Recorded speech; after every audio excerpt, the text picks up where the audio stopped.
If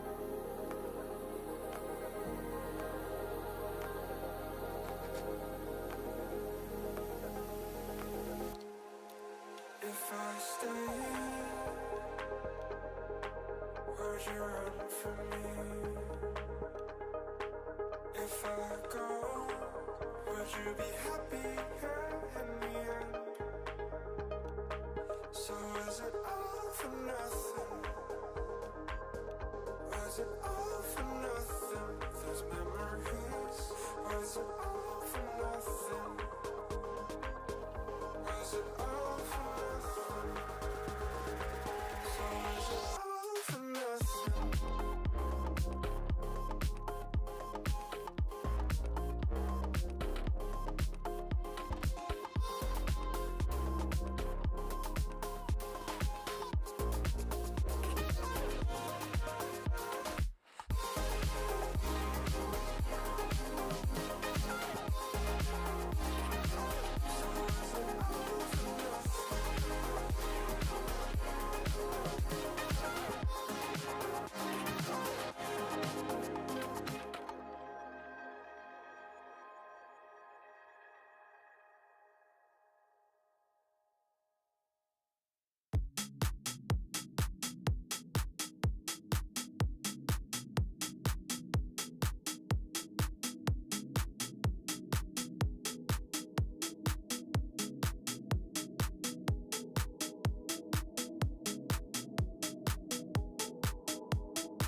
welcome into the Boise State Game Pants Esports Arena. You are joining us for Week 5 of our Overwatch 2 Esports Tower Rumble. We are super excited here tonight. We have a lot of teams here tonight. The Riptides, this is their second Overwatch Rumble that they've been in so far, and then longtime rivals, the Everests and Tornadoes, will all be duking it out for a spot in the Grand Finals tonight. I am your host, Colby D'Angelo Alloway, and joining me to call all of the action is Artie Nerdy Bird Rain. And since we are officially on Overwatch 2 beta, are there any heroes you feel like maybe didn't transition as well from Overwatch 1 so we might not see a ton of tonight? So I definitely feel like unless you are a god on the Reinhardt, you probably don't want to be playing him into this because he heavily relies on, having an off tank to protect him most of the time. And in some cases it's a D.Va, sometimes a Zarya. And especially because Lucio now tends to be, he needs a little bit of a nerf. Lucio redditing is very much so the meta. And with that in mind, you're not going to have your Lucio to help you get out of trouble right now. So good luck if you're going to walk the Reinhardt with a Lucio, because your Lucio is no longer going to be your safety in that regard. And then with regards to the supports, unfortunately the raid boss of Brigitte, we're probably not going to see her tonight. She's not as strong unless you have someone who's an absolute warlord and can get rally up almost every other fight. And that is a little bit harder to do now, especially because the fights are so staggered and things like that. Are there any specific DPS that you'd like to highlight? Because we've mentioned tanks and we've mentioned supports. So as far as the DPS, all are very viable. Sombra's a little bit more niche now unless you're very gifted at her again. EMP can be extremely strong, but because fights, as you mentioned, are extremely staggered, they typically there aren't as many team fights taking place. EMP doesn't seem to be as impactful. However, we might see a three-piece combo come out, in the form of Sojourn, Soldier 76, and the Mercy, which is, the wings, the legs, and the thighs. Yeah. They're extremely strong right now, so we might see that pop out tonight. And if that does happen and they decide to push forward as a unit, good luck to everyone involved with that one. I can't get over the wings, the legs, and the thighs. That was gold, and I have not heard that before, so thank you for blessing me with that on this fine Tuesday. So here, before we get into the actual matches themselves, Overwatch fans have been waiting a really long time for Overwatch 2. There has been a lot of hype buildup, and we are getting closer and closer to having it playable every single day. So in honor of that, we do have a little bit of a hype video here for you tonight before our matches.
Wow, what a hype video. We are super excited again to get into Overwatch 2 matchups tonight, and today's competition on this fine May 10th is actually, just as we mentioned before, it is going to be the Riptides, the Everests, and the Tornadoes going in. This is, again, the Riptides, their second Rumble. They're trying to figure out what they're doing here and trying to take some maps off of the Everests and the Tornadoes tonight, who have been incredibly, their rivalry has been bitter, because we saw, so Everests previously to the formation of the Tornadoes team, They used to be a very, very big, dominant force that it felt like almost nobody could beat. And then some rosters were switched up, some new teams were made, and actually a couple of their main players ended up on the Tornadoes, which has been huge. And since then, it has almost always been the Everest and the Tornadoes in the grand finals going at each other tonight. So the Riptides will be looking to see if they can kind of like upset that and end up in the grand finals themselves. Now, we talked a little bit about what DPS you expect to see. What tanks do you expect to see in this new Overwatch 2 meta? I definitely anticipate seeing some Orisa play. I know some people are like, she's not as strong as you think she is, but her kit is so in-depth that she can actually do quite a bit when she's supported properly, and you actually got to see it in that hype video on Coliseum. If you drop from a high ground using her ultimate, it pulls them into the air, and it's really difficult to get away from that point. Also, I do expect to see some Doomfist. Doomfist right now, I don't know what's going on with some of his abilities, but the gravity's set really low or something. He can fly around the map in some cases, so I expect we'll see some possible Doomfist. And then beyond that, Sigma and Winston are both insanely strong when used properly, especially if you don't have a diva who basically designates their time to just breaking Winston bubbles. You're not going to be doing much damage as a team if you're not taking care of them. So that's what I expect to see. But also, if you choose to go Doomfist, you better know your movement. That's fair. You got to know the Doom rollouts, which on new maps will take a little bit of work here. And we are going to go ahead and see how that advice compares to Doc's keys to the game, which we have new ones for Overwatch 2. Doc's keys to the game in Overwatch: never take a fair fight, which means take fights in unexpected places when they're unprepared, and keep your tank alive. There's only one of them. And Doc's keys to the game are presented to us by Drop In Gaming. Improve your game sense, improve your team play, and improve your performance under pressure. You'll get matched up with great players and professional coaches to help you rank up. And again, you touched on it early, Nerdy. Keep your tank alive. You only have one of them. What do you think the lack of the off tank is going to do to some of these teams? It means flanking is a lot more viable because you no longer have someone that can take a lot of damage and go take care of it by themselves. And so that comes down to your positioning, your rotations, and doing a lot of just tagging a flank and being ready for when it's going to happen.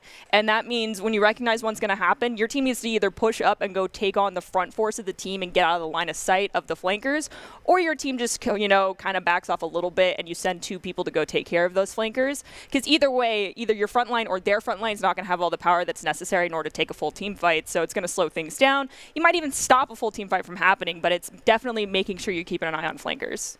That makes a lot of sense. And actually, we've seen a lot of Genji being super viable now. I mean, people are just all over the internet. You see nothing but like new Genji plays. I mean, even in Overwatch 1, people that can't get into the Overwatch 2 beta are now practicing their Genji and seeing what they can do on those flanks. So we'll see if somebody decides to use that tonight, or if we see the Soldier Sojourn that has been super, super prevalent, especially even with the Soldier nerf, but the major Sojourn buff that has come out. We'll have to wait and see. We are going to be starting out on Push, which is the new map type, and I love and hate this map type. We'll have to see how it works out for these guys, though.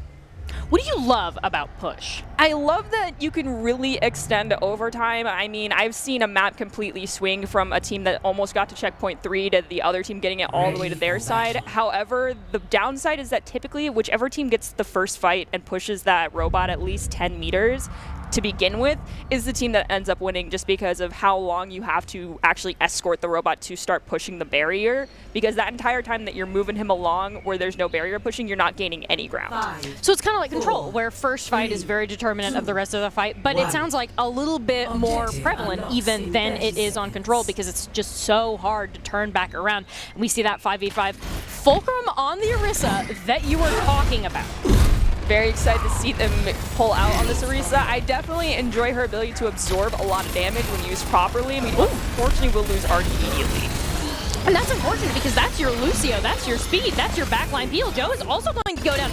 That is the Riptide's down too before the fight has even begun, and Fulcrum is just being forced to give up all of the space. Actually, is not even going to be able to get out here, even as he backs into his Moira and Soldier Helix. And now it's just a matter of getting out. We also did lose Joe very early on, so that's a full reset. That's a lot of free space there for Team Everest to push forward, and they have Chum is Fum on that Diva, so that means they're going to take majority of that Soldier damage. They can eat Moira orbs. They're going to take Lucio damage as well, and the Orisa, so maybe possibly swapping over to something a little bit more splash damage would be beneficial for the team. It does look like Joe's going to go to the Genji. It looks like they're going for more flanks than splash damage. We'll see. They're probably going to be looking for some off angles here, which that Orisa might actually not be the best tank for. Oh my gosh, KJ's just going to get that massive visor just barely off screen there as Chum is Fum, the solo tank, is just being able to just push. I mean, you see the bot there. There's nothing that is stopping Chum is Fum as the remainder of their team holds the Riptides in their spawn. What's very interesting is you don't typically stick your tank onto the push bot by themselves here. You normally want them pushing forward and being your front line while you have either support or DPS who has a lot of range pushing that robot. But when you're staggering the other team this hard, it's pretty easy to keep a tank on that payload. And it looks like now the fight is actually going to come all the way to payload here. It looks like Chum is Fum is forced to back up. The rest of their team behind them know they're going to go in right on that Soldier 76. And it looks like this is just kind of a game of cat and mouse as Avian gets 2 eliminations off screen, and it looks like the Riptides are going to reset once again. Smell is going to go down as well. They got a decent amount of damage pushing forward with Smell using their ultimate. Unfortunately, it just wasn't followed up on fast enough. You still got to be calling targets because the amount of speed and the amount of heal that supports have now when they're out of fire for just a little bit of time creates so much sustain. Especially on Moira. That's something that we didn't talk about pregame, but I feel like is worth mentioning because Moira has incredible survivability now coupled with that Lucio especially. We now get into fight here. Some ultimates are being committed, and at this point, the Everest are forced to give up a little bit of space. No, right as that, they're going to sound barrier, enabling them to be aggressive and push past this bridge, but they're not taking more space than necessary. A massive pulse bomb is going to force them to rotate back, and that might actually be the first time the Everest are going to have to reset. No, not quite. The Riptides didn't follow up on full team, so the Everest still get to hold this point. Unfortunately, their Orisa pushed too far forward without any support and just got eaten alive by the DPS and 2 supports looking at them immediately. And this payload's getting, well, sorry, this barrier's getting extremely close to that last checkpoint. And we do see the Cassidy swap from Smell. We'll see if that's enough, but remember, they don't have stun anymore. They just have a sticky grenade that really can only take care of squishies. If D.Va eats it, it's not going to do anything. And it looks like that D.Va's getting burned down fast, almost losing the mech there as Mango, Joe, and Fulcrum are all going to go down in quick succession, enabling the bomb to come out and enabling the Everest to take that space once again. And does look like this barrier is going to touch without any contest here for the last possible second. We're going to have to see a swap over to the... Oh, never mind. There is no swap. This is push. So with that, Everest will win the first round. It feels like final point push kind of puts you in a situation that's similar to 2CP almost because you are right outside their spawn doors. We got to see it, and because of that clean team wipe, the Everests were able to just cleanly win that. How do you usually see that fight outside their spawn doors go, though? Typically, you see a lot more of the stall swaps start to happen. You know, you swap to the Lucio Moira. I believe Wrecking Ball is actually on pause right now for this version of the beta, at least at this point in time, which this was recorded because there's a bug with him in spawn. You can make everyone DC.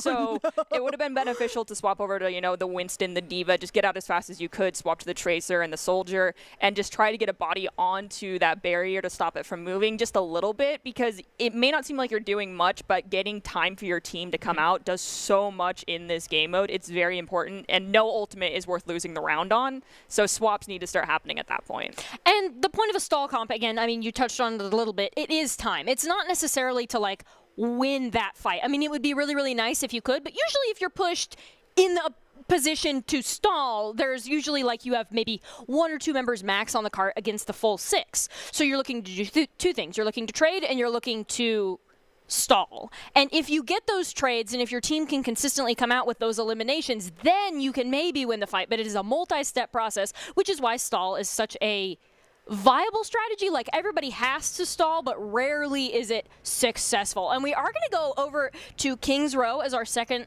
map, which is hybrid in this best of 3. And Kings Row during the daytime. How are you feeling about that? Okay, so I mentioned this before we started the broadcast, and that is some of these maps make my eyes twitch out a little bit. Seeing Kings Row during the daytime, or whatever you want to call this, sunset-ish, is a little strange. I mean, I understand wanting to shake things up, but I wish Kings Row remained at night. I think Kings Row at night was one of the most beautiful maps in originally Overwatch 1. And again, I think we are both incredibly biased as people who have played a lot of Overwatch 1. We got very used to seeing it at night. I don't necessarily feel like it looks bad in the daytime here. I actually think it does that statue there that we can see a lot of justice here. And there's that Mercy Soldier 76 combo that you were talking about on the side of the Riptides here. We'll see if the wings and the legs, as you called it earlier, are able to do much against a Bastion. I'm a little worried right now for Frozen because they're going to be heavily relying on Ana nades to keep them alive. And if Chum is Bump eats those nades, they're going to be in a very rough situation. Especially because of that Discord orb, you really need that extra healing. And it looks like Frozen Phoenix has almost pushed up a little bit too far as Arc is going to get eliminated. That was risky for Frozen Phoenix going all the way up to choke by themselves. We did have Smell take out KJ to help out just a little bit, but the rotations can still happen here, especially Bastion is now very mobile. They may not have self-heal, but they can still do a lot of damage, and D.Va's just claiming space right now for the Everest. On that high ground, which actually, because of the Riptide's current comp, they don't actually have a lot of that verticality there. I mean, you have the Hanzo, and if Hanzo can get up there, Mercy can get up there. But that's not ideally who you want in the face of the D.Va. No, and honestly, starting out on the low ground for the Riptides was not the best move, especially when you're running this Hanzo, and the Ana should not have been low ground either. Both of them should have been positioning into better locations to be out of LOS of this DPS that's coming out. As you can see, KJ is just eating this front line alive, as is Joe. Positional mistakes notwithstanding, it does actually look like the Everest are having a very difficult time approaching the Riptides, even though they are on the low ground. And it looks like KJ, that felt a little bit personal. They got pulled back into there and could not get out. And now at this point, Joe, it seems like they almost heard us talking about that high ground as Joe's right up there getting that spam on them. It's very important to realize that without that extra tank on the field, you're down one resource, and the next resource you can get is that extra positioning. And so maintaining high ground control is important regardless of what map you're on in most cases, unless it's a stall on the point. It looks like as this fight starts, a big two-man nade is going to come out onto Chummas Bum. They will wisely give up that space. I mean, they have a little bit of time to kind of back up, especially as they have claimed this high ground. Soldier 76 no longer has a claim to it, and I think Avian will be an absolute menace as this fight is going to start beginning here. No, the Everests are still rotating, and at this point, they've committed about 45 seconds to one fight. They can't afford to lose this. We've got Joe doing the smart thing and rotating to the high ground, realizing no one noticed. And there goes Dragon. Mercy's going to go down too. That is both DPS down, however, though, and with the ultimate coming out, I do actually expect, even though this isn't a very clean fight win for the Riptides, I do expect it to come out, especially as that Nanovisor from the high ground comes out.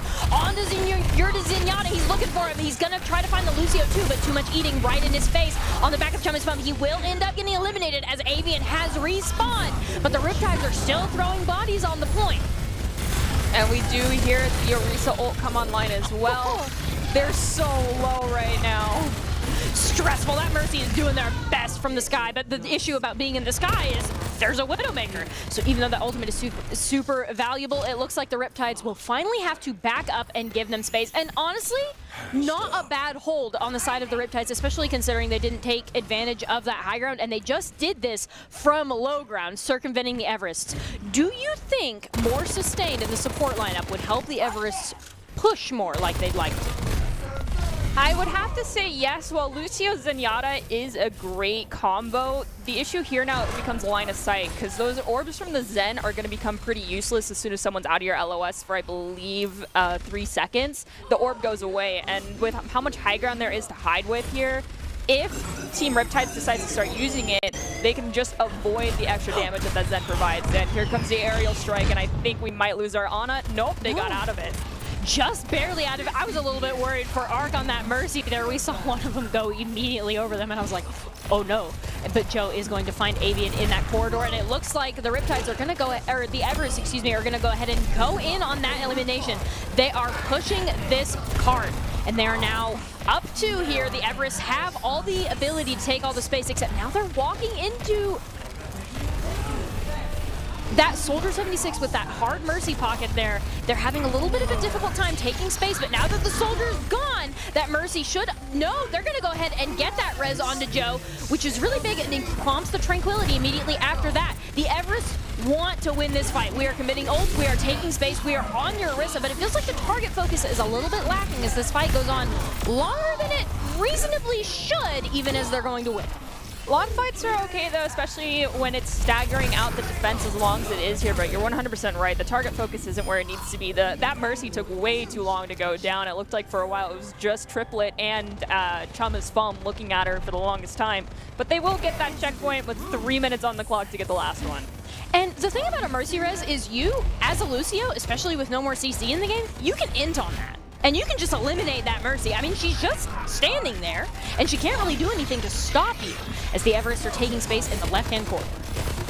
You're 100% right, and the death of the CC in this game did make me very sad, but it provided some awkward buffs to some heroes that we'll see in the future. But right now, honestly, I feel like Riptides, the Orisa is not working out for you. That Javelin CC, which is the only thing that's left next to a Roadhog hook, is just not enough right now. It's time to swap over to the D.Va and start getting some distance on this payload for your own team.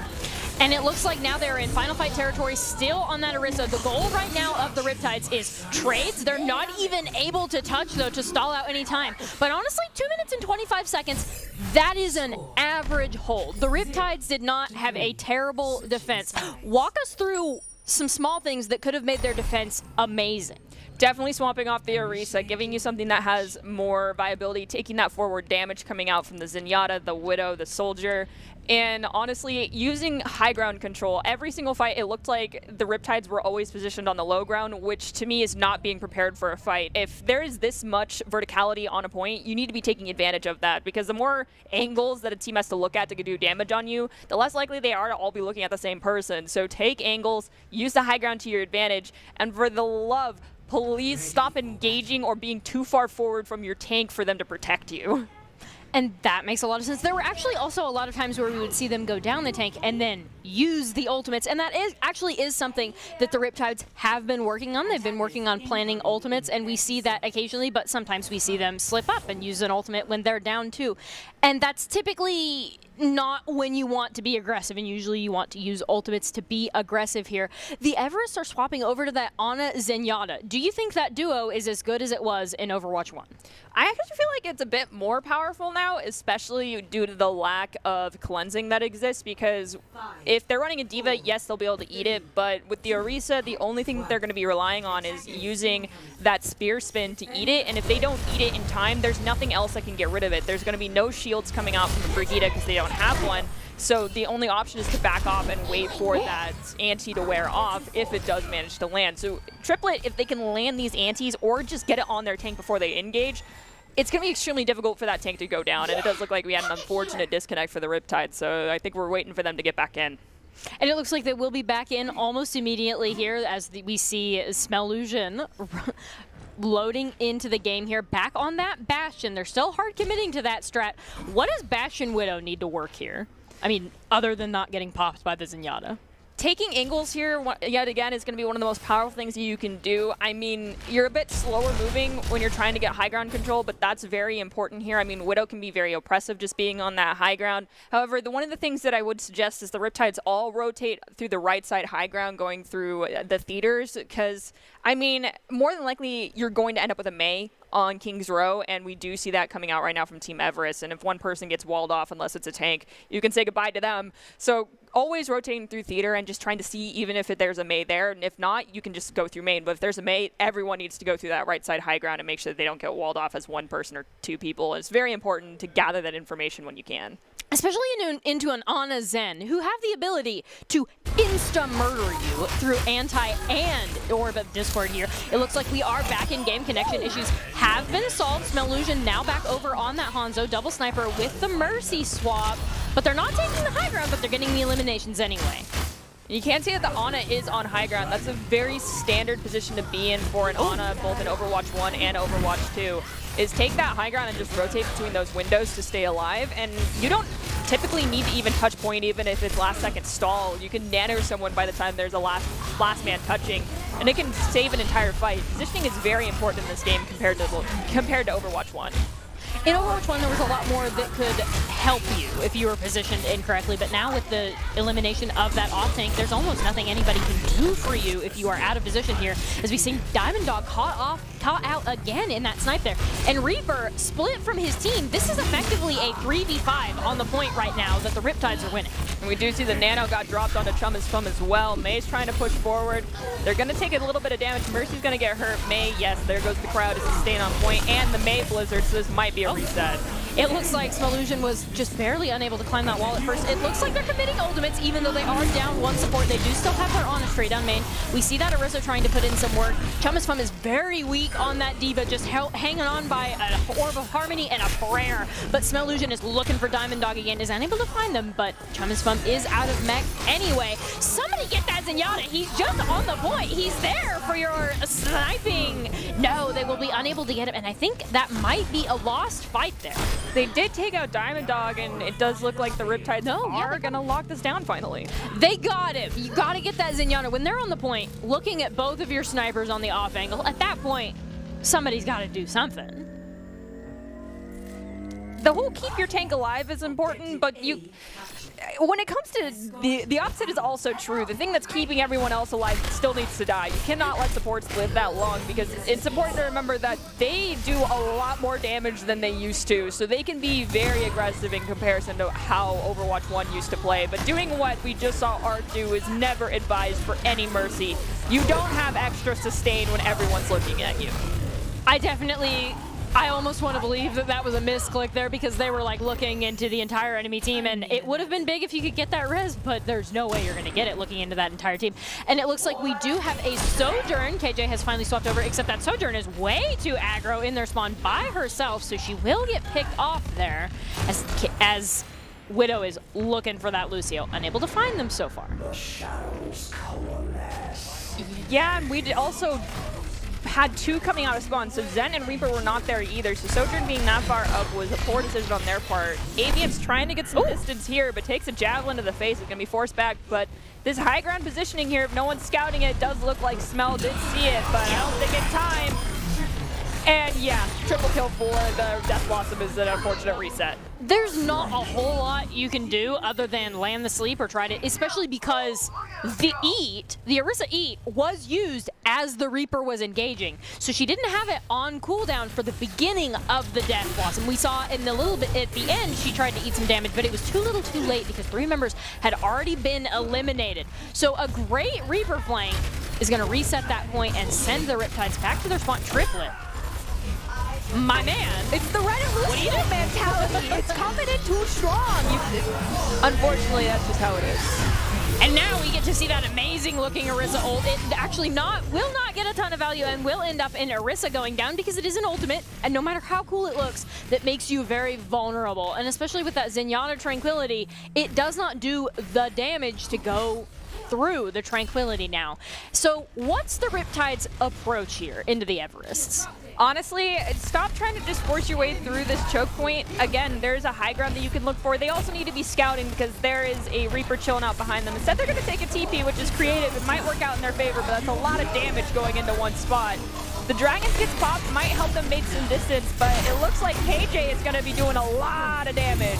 And then, we get to see that Sojourn Railgun just a bit before the bomb is going to come out, and it looks like the Everest win that off the back of the ultimates and the Reaper flank. Spot Reaper, where's he at? He's in the hotel. Do you think and it looks like his Frog is with him as well. The Everest are looking to get super aggressive on the Riptides this fight. What do the Riptides need to do? Perhaps with a Nano. They really need to start gathering information. It's one of the most quintessential things in this game, and it's a huge resource. And unfortunately, Smell's going to go down because they did not scout out that double flank coming out from the Lucio and the Reaper, so the turnaround took place too late. So gathering the information, getting better positioning, and then the last thing that I feel like many teams still need to work on is that ultimate tracking and being ready to counter when you can.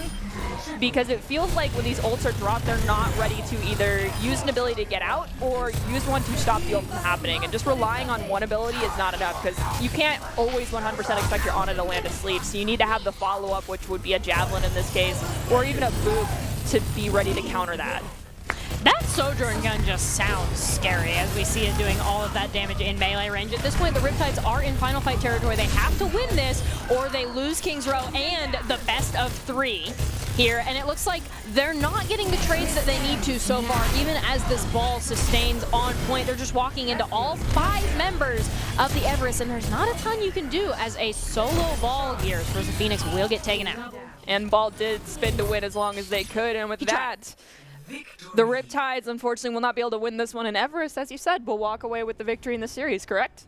And yes, in that best of 3, and then the next best of 3, because the Everest did end up winning that, the Riptides will go up against next the Tornadoes.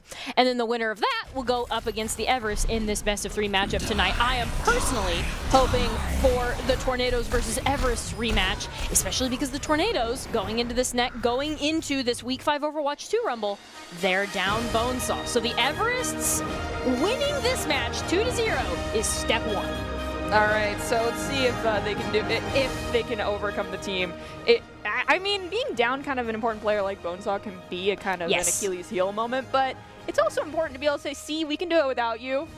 No offense, Bonesaw. I do follow you on Twitter, and I do appreciate you as a player. So I'm not throwing shade, I promise. But your team needs to also back up your skill by saying they're just as skilled as you and are lucky to have you on their team. That's all I'm saying. Because, you know, Bonesaw going at it alone can only go so far. Ultimately, if you want to increase your chances of success, you have to level up your teaming skills. We just saw that by the Everest grouping up, and even they flanked together as a group.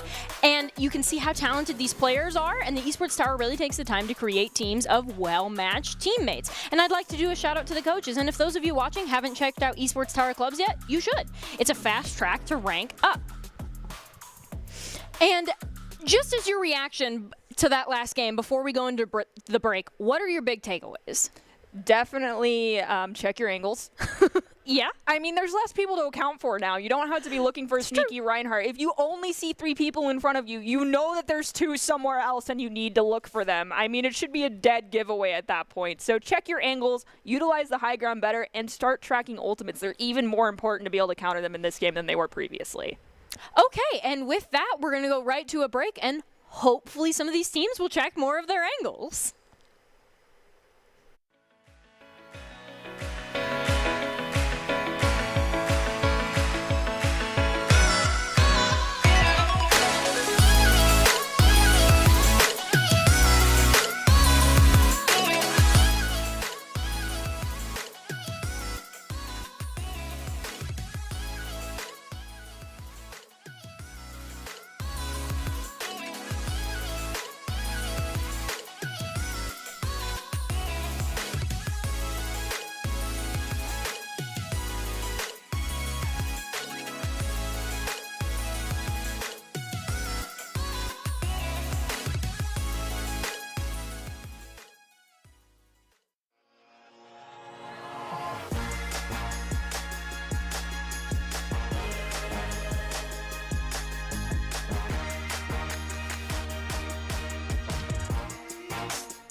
Growing up in Idaho, we have certain rules we live by. First rule, camouflage never goes out of style. And always buckle up. Seatbelts save lives. That's a rule we can all live by. We're going to build bridges and hospitals in a day. We're going to save families from disaster and feed those left in the cold. We invite you to join us. The next greatest generation is now. Growing up in Riggins, we have certain rules we live by. Look both ways before crossing the street. Fishing stories get better the more you tell them. Small town life makes your life anything but small. Never work alone when you go hunting. And always buckle up. Seatbelts save lives. That's a rule we can all live by. A rogue virus. No jobs. Sky-high tuition debt. Life is trying to put our generation on the sidelines. but we refuse to just sit back and watch it pass us by. Instead, watch us fly ahead. Watch us overcome anything. Watch us rise. Watch us change our world. Watch us become the next greatest generation.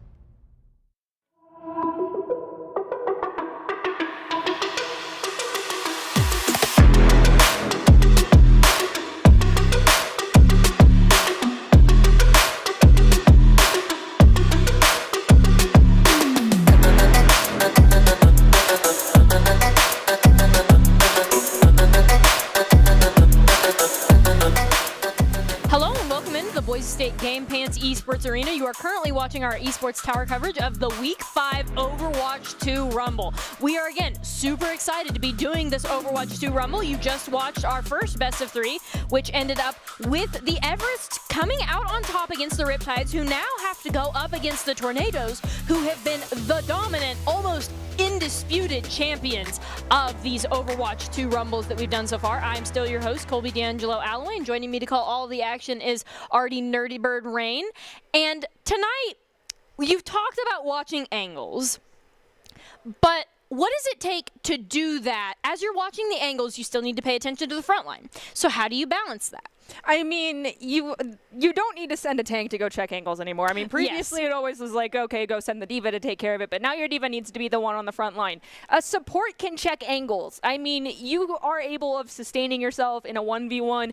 Do not be afraid to end up doing that. And if you check an angle and you're just literally jiggle peeking a corner to see if anyone's there and you notice that there's more than one person, of course don't take a 1v2, but tell your team about it. So either everyone turns around to take care of those flankers, or you push so far forward so fast that they can't do anything and the pinch play can't come to fruition as quickly and they won't be able to take care of it. But being aware of where a team is and where players are is a huge resource. And yes, the opposite is also true, which is pulling attention. However, if that attention is pulled by one person and then everyone on that team responds and is immediately aware that you are trying to be sneaky and they take care of you, then yeah, you might have taken away a couple seconds of their push, but in the end, they're going to win out the fight because they took you and your teammate out instead, and then they're going to go take care of your front line. So it's important to understand how you're splitting resources and understand when you are giving your resource to a team in the form of, I'm going to peek this corner to see if anyone's there. Make sure you're relaying that A, you're looking, and B, there are actually people in this location, and don't just stay quiet about it.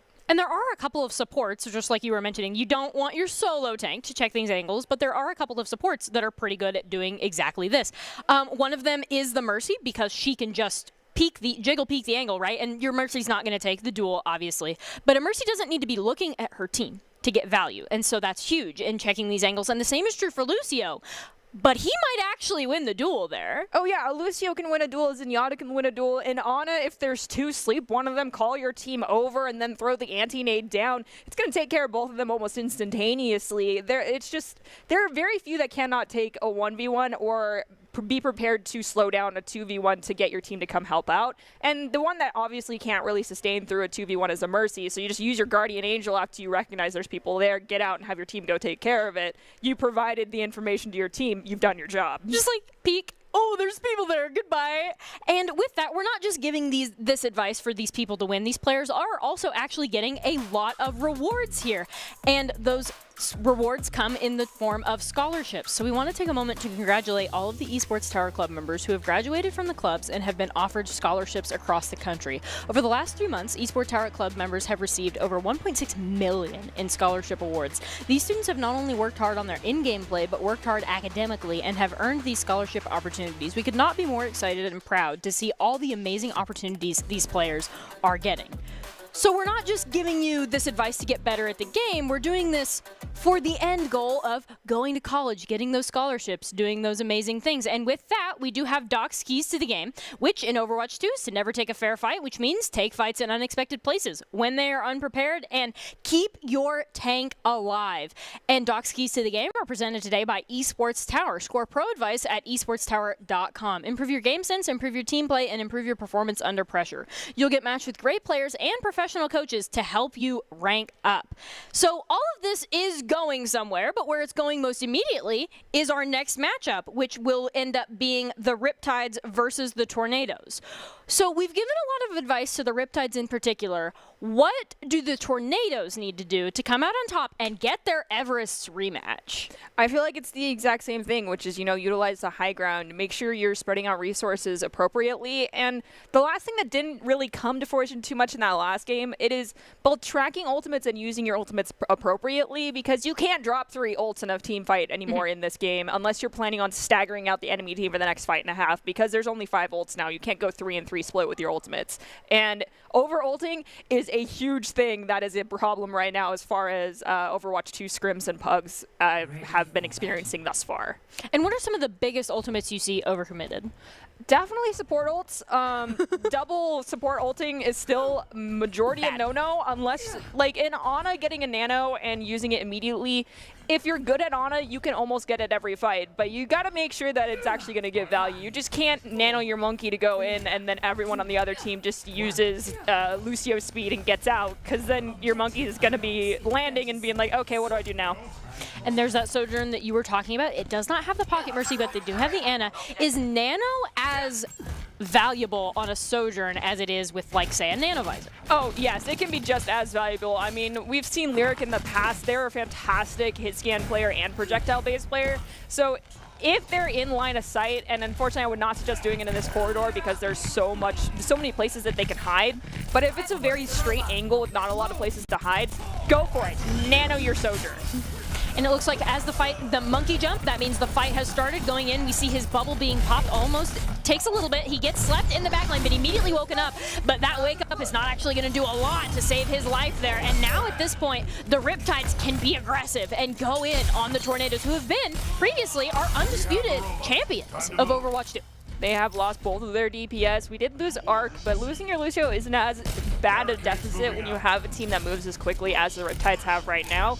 Mango needs to be a little careful. Their sleeps predominantly are going to have to be taking care of Spacefire, which they did earlier. But there's really nothing else that can take care of Mango so long as they, play back, because an Ana doesn't need to be in fight to add value. And Spacefire actually is a new main tank. We see them committing to the thing. There is a trade, main tank for off support there. That is in the favor of the Riptides still here. The Tornadoes don't really have a hard end other than just getting eliminations onto the members of the Riptides, which they are doing. We don't need a main tank, they say. We're just going to get the elims. And it is important to note that how many people you have pushing this robot, whose name is just Push Robot, unfortunately, is, yeah, it's kind of sad. It's important. It is much like Payload, which is, as long as you have 3 people on, it's moving as fast as it possibly can, but if you only have 1 person, it's going to be going the slowest, and if anyone's not touching it, it's just going to stand still and ask for assistance. Oh, no. we do hear Beat go off. Let's see if Pando's team's able to capitalize on that. Spacefire coming in with an elimination. Spacefire is proving that this Winston is now valuable after a couple of fights where they were struggling a little bit here. Tornadoes are now up 2. Now is the time to get aggressive on those remaining 3 members, which they're doing exactly that. And you see the remaining members running back to their spawn as other people respawn. Spacefire, understandably, gonna back up from their spawn doors. And you could see how much value that Winston bubble, both for Spacefire and for Frozen Phoenix, got. I mean, Spacefire recognized that when he got to the door and that bubble dropped, there was nothing he could do, and then when he used his own, he took care of this Lucio by himself because that bubble can absorb so much damage now. And we did see the Nano come out. No elimination so far. The Riptides are up 1 in this fight, so the Tornadoes are kind of like reconvening back on the push spot here. Somebody better catch that Lucio out as the Blade is committed. The Tornadoes are now down 3 and are gonna lose this fight off the back of an ultimate. Joe, that was quite spicy, if I do say so myself. We love to see the Genji Blade, and I mean, we were talking about appropriately committing ultimates. It feels like that is the best use for a Genji Blade. Reset the team that it was previously camping your spawn. Go ahead and win the fight. Great job, Joe, for the Riptides. And actually, I do want to highlight Joe because coaches have been telling us that they've really come in as an in-game leader. No, that's very important, even in this game. Typically, you want your main tank being the in-game lead or Lucio doing it, but I mean, Joe, if you're capable of doing what an in-game lead is supposed to do, nicely done, because you need to keep your team together. But this monkey ult is kind of eviscerating the backline right now, just gaining space, not getting any eliminations, but that space is very important. They were able to sustain, though, and because of that, they are able to take back that space. Spacefire, who is the new main tank for the Tornadoes, is going to get taken out by Joe. Joe's looking for that elimination onto that Soldier. Will end up getting it on the Sojourn. Excuse me there. That is Sojourn, and that's a little bit difficult to say there. The Tornadoes are going to have to full reset because of some amazing Genji play by Joe yet again. Here's where things get a little bit complicated, and this is exactly the same spot that we saw this entire point flip, which is this corner here is very irksome to deal with because the defending side has an advantage at it because they get high ground access first. It's very similar to a lot of the payload and hybrid points that we see in Overwatch 1. It gives the opportunity for the turnaround to happen. We hear beat drop, we hear visor drop as well. But we're going to see a double elim, a triple from Spacefire, actually. And it looks like these teams are relatively even. Lots of trades are coming out, so now it's up to the individual members that are left. Tornadoes has got to get, Lyric has got to get this elimination onto either Arc. They will be unable to do so as Frozen Phoenix will end up taking them out. And because of that, lost 2-on-1, it looks like the Tornadoes will finally reset after all those ultimate trades. And you're very familiar with this idea, which is die or get out. And when you are down to just a DPS and a support, it's time to get out or die, and unfortunately I feel like that just took way too long for those two to reset for that fight, and it did allow this footing to start being gained by the other team, but they're starting to turn it around. But you can't stagger yourself that long. That's how you get fights in awkward places from the other team. And it looks like as we go in here, the Tornadoes are at a little bit of an advantage because they're at least, they have the push bot going, but they need to engage if they truly want to win the fight and not just get bot distance. It looks like that fight is going to engage. Monkey jumping in, starts the fight. Smilusion's going to get the elimination onto Pando, but immediately get eliminated themselves for that overcommit there. The Riptides are currently down one of their main DPS. Joe is still in the fight. They might need the commit Blade if they want to win this fight, and they are so far not doing that, demonstrating a little bit of patience here, but I don't know. I think this is a fight that is very important for the Riptides to win. I think the time to commit it is now. And it looks like they're coming out with the Nano. That's what they were waiting for. That was the worth patience as Lyric is going to get picked up. It looks like he's not actually able to chase down this Lucio, who's just going to evade him. And because of that, the Riptides have been able to flip this bot. But right now, the bot is just in that awkward position we see on push sometimes where it's not actually getting anybody distance right now. It's just kind of going back and forth as the Tornadoes are going to take that back. And the Riptides, they have one more big ult. They have Visor, and they need to get more value than they did out of Nano Blade. And you mentioned it just a little bit ago, which was Pando not getting taken out by that blade. It was a bit of a redemption for Pando Ajaxing his ult, and he dropped it in chat too, saying they call me Ajax. So not having your ult, then wasting the entire Genji blade, I'll give you back the redemption for that one. Nicely done. And that's exactly what you want to do if you're a support. Honestly, if you can waste even like a couple of swings of a Nano Blade, you have done the most you can do without ultimates there. And it looks like this is contested. This is a very scrappy fight. This fight has gone on for more than 1 minute and 30 seconds with neither team really gaining a ton of ground. But right as I say that, it looks like the Riptides are going to flip this. The Tornadoes have got to engage now, but they don't have the members to do that. No, they just need to maintain this high ground positioning right now and not let themselves be pushed back too far. I mean, Frozen jumping in there, and luckily they dropped down fast enough, but had they stayed in a little longer, they would have been taken out. We have Pando pushing forward too to try and help them out. Let's see if that works. And it looks like the Tornadoes are just being taken apart here. Actually, they are going to trade. This is still even for both teams. Spacefire is still sleeping, so effectively out of the fight right now as the fight is just happening, like right on this bot as teams trade. Trades are still in the Riptide's favor right now just because they have more members to throw on the card, but that Moira is going to be a thorn in the Riptide's side if they can't get that elimination onto its Kiba. Yeah, the Moira you mentioned it earlier, the amount of sustain that she provides, her ability to fade jump now, since they added that before we even entered the beta period for Overwatch 2, can put her out of LOS of most people very quickly, and she instantly starts regenerating her health. Like, as soon as she ducks around a corner, you can basically say she's back at full health. So it's really irksome to deal with one unless you have more than one person focusing her. And just like that, more than one person, it actually just ended up being two, and that is the Tornadoes that are going to win map one. No, the Tornadoes are just going to win push, and then we will next go to Midtown between these two teams. And we have Smell Illusion getting the shutdown play of the game here. I'm interested to see which one this is. It looks like it's that fight in the corridor. Both monkey ultimates are down. Prime Soldier 76 territory there. That was the Ajaxed beat right there for Pando. I'm sorry, man. It happens to all Lucio players, I promise. We've actually seen a lot of that in, like, higher tier collegiate play. So, like, your statement of that happening to everybody on Lucio, 100% true. And it's always really unfortunate when it happens because beat is such, like, a fight-winning fight. But it happens to the best of us, so don't feel too bad if you're a Lucio that gets picked during your sound barrier. What do you think the Riptides need to do to turn this around against the Tornadoes? Because it actually didn't feel like they got flanked nearly as much as they did on Kings Row. I feel like they did actually a great job on this one. Sometimes, you know, the cards just aren't dealt in your favor, and understanding, like, having tempo control is really important, but going too aggressive can also be a bad thing, and I feel like that's what started happening is they were getting aggressive when they didn't have the resource to follow up that aggressiveness. So let's see if they clean that up in this next game. And their comp gives you a lot of ability to be aggressive. They definitely are going for a high damage comp. If Spacefire jumps into that, that's going to be really unfortunate because that's his one movement ability out. So Monkey will have to be careful and will not actually be able to take space for his team against this Bastion Reaper Orisa without them getting an elimination first here on Midtown. Well, it's a little different, though, because Spacefire, as opposed to having a DPS go in with them, I'm pretty sure we're going to see Kiba and Pando jumping in with Spacefire doing damage and healing, and that amount of sustain can be really disgusting to have to go up against. They're going to have to either pick a support or pick a DPS, and hopefully they don't immediately go after Smell, because Smell won't go down very quickly, but the Reaper, if you turn on him, can be eliminated, or if you force Wraith first and then jump onto them. So it's going to come to the timing of seeing a ability get used and then capitalizing on that. But instead, they're going to jump immediately to point, allow their DPS to spread out and gain positioning over the other team. And it does look like they have that high ground, just like we were talking about. And just like you were talking about, Pando and Spacefire are going to hard engage onto this Baptiste and Smellusion on the Bastion. It looks like things are not going...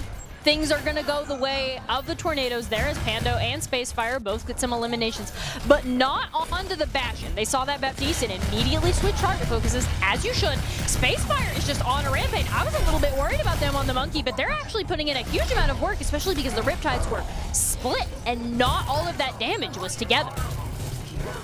It's okay to be split, especially on this one, because there is two strategies, which is either overcome train and then go to point, or just go straight to point. And unfortunately, by having two people stuck inside train and out of all LOS of your team, they basically, you can't give them value and they can't give you value. So they're going to get deleted, and that's just basically being 100% down two. So if you're on defense, you need to pick the right location. You can't be split, but offensive players can be split. And as we see here, Pando getting split on that Soldier there, just boops him all the way into the back line there. And now this has just turned into kind of a nasty fight on the point here as both teams are trading. It will go in the favor of the Tornadoes. At this point, do you think the Soldier is going to be able to get them more value than the Bastion? I do think so. I mean, yes, Bastion is fun, especially because he has turret formation at will almost now, except for it just has a minor cooldown. But he still is a very kind of stuck out type of hero. I mean, the positioning is very important on every point that we have discussed thus far, and it stays true here. And you can't play Protect the President anymore with this because Bastion doesn't just stay in one spot. Yep. It makes you a very easy target, so swapping off in favor of the Soldier for more mobility because of the dive that's coming off from the other side is very advantageous. Do you think there are other swaps that need to come out as this fight comes in? I don't think they need this swap, but taking better positioning here would be beneficial. It seems like they're just hopeful, like hitting a Q and hoping it works, but unfortunately we do see that Prefix didn't get a whole lot of damage there, but there is Frozen dropping their ult. We'll find Lyric in the process. And they are going to manage to stagger out a majority of the tornadoes right here, which is enough because you mentioned it earlier, scrappy fights. That's what it feels like Overwatch 2 is.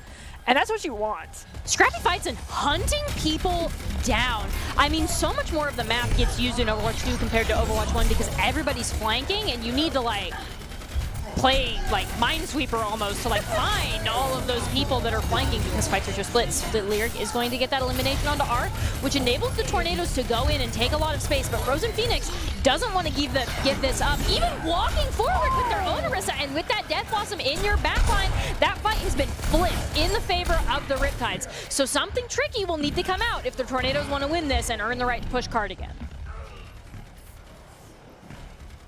I'm going to be completely honest, that was some incredible tension taking by the Orisa there to allow the Reaper to get in. That's the type of teamwork we need to see more of, but this Monkey got a little too aggressive. And that's what I was worried about in the beginning, jumping in with no support, just like 5 people and getting instantly eliminated, which we did end up seeing.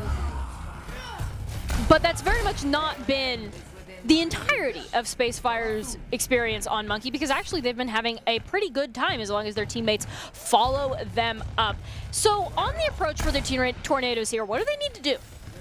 Honestly, I feel like Spacefire needs to start soft engaging a little bit more, not using their bubble as soon as they engage. Make a soft engage without it first, force out the abilities, and then have someone else go in and claim a little bit more space, and then you finally jump in with that bubble. It's staggering those abilities a bit more to make more of an advantageous move for your team. As we see Frozen take out 2, and Monkey's going to drop that Primal pretty even so far. Prefix is actually going to choose to swap off Soldier. They are effectively down 3 there when the Primal was popped, so I actually think that's a little bit of an overcommit of an ultimate to a lost fight. Frozen Phoenix, it feels like, is the biggest barrier the Tornadoes are facing right now. What is the biggest Orisa counter? Even as we see these snipers on high ground, kind of like they can't even do anything against Frozen Phoenix with or without that Orisa shield. So you've got a couple of options. Winston typically is something that you can do against an Orisa, but the Winston's not shake it out and work it out right now. And so if you're looking, we've got Mango on the Moira, so there's a sustain through the orbs. You've got Lucio and then Reaper Soldier. And one of the biggest things you can do to take care of almost all of those abilities is actually a Diva. But instead they're going to decide to go 50-50 on the Orisa and take a fight here in corridor down ultimates. That could be a problem. And it looks like, though, even though they are down ultimates, no eliminations have come out so far as the Tornadoes are trying to get aggressive. They're still sustaining.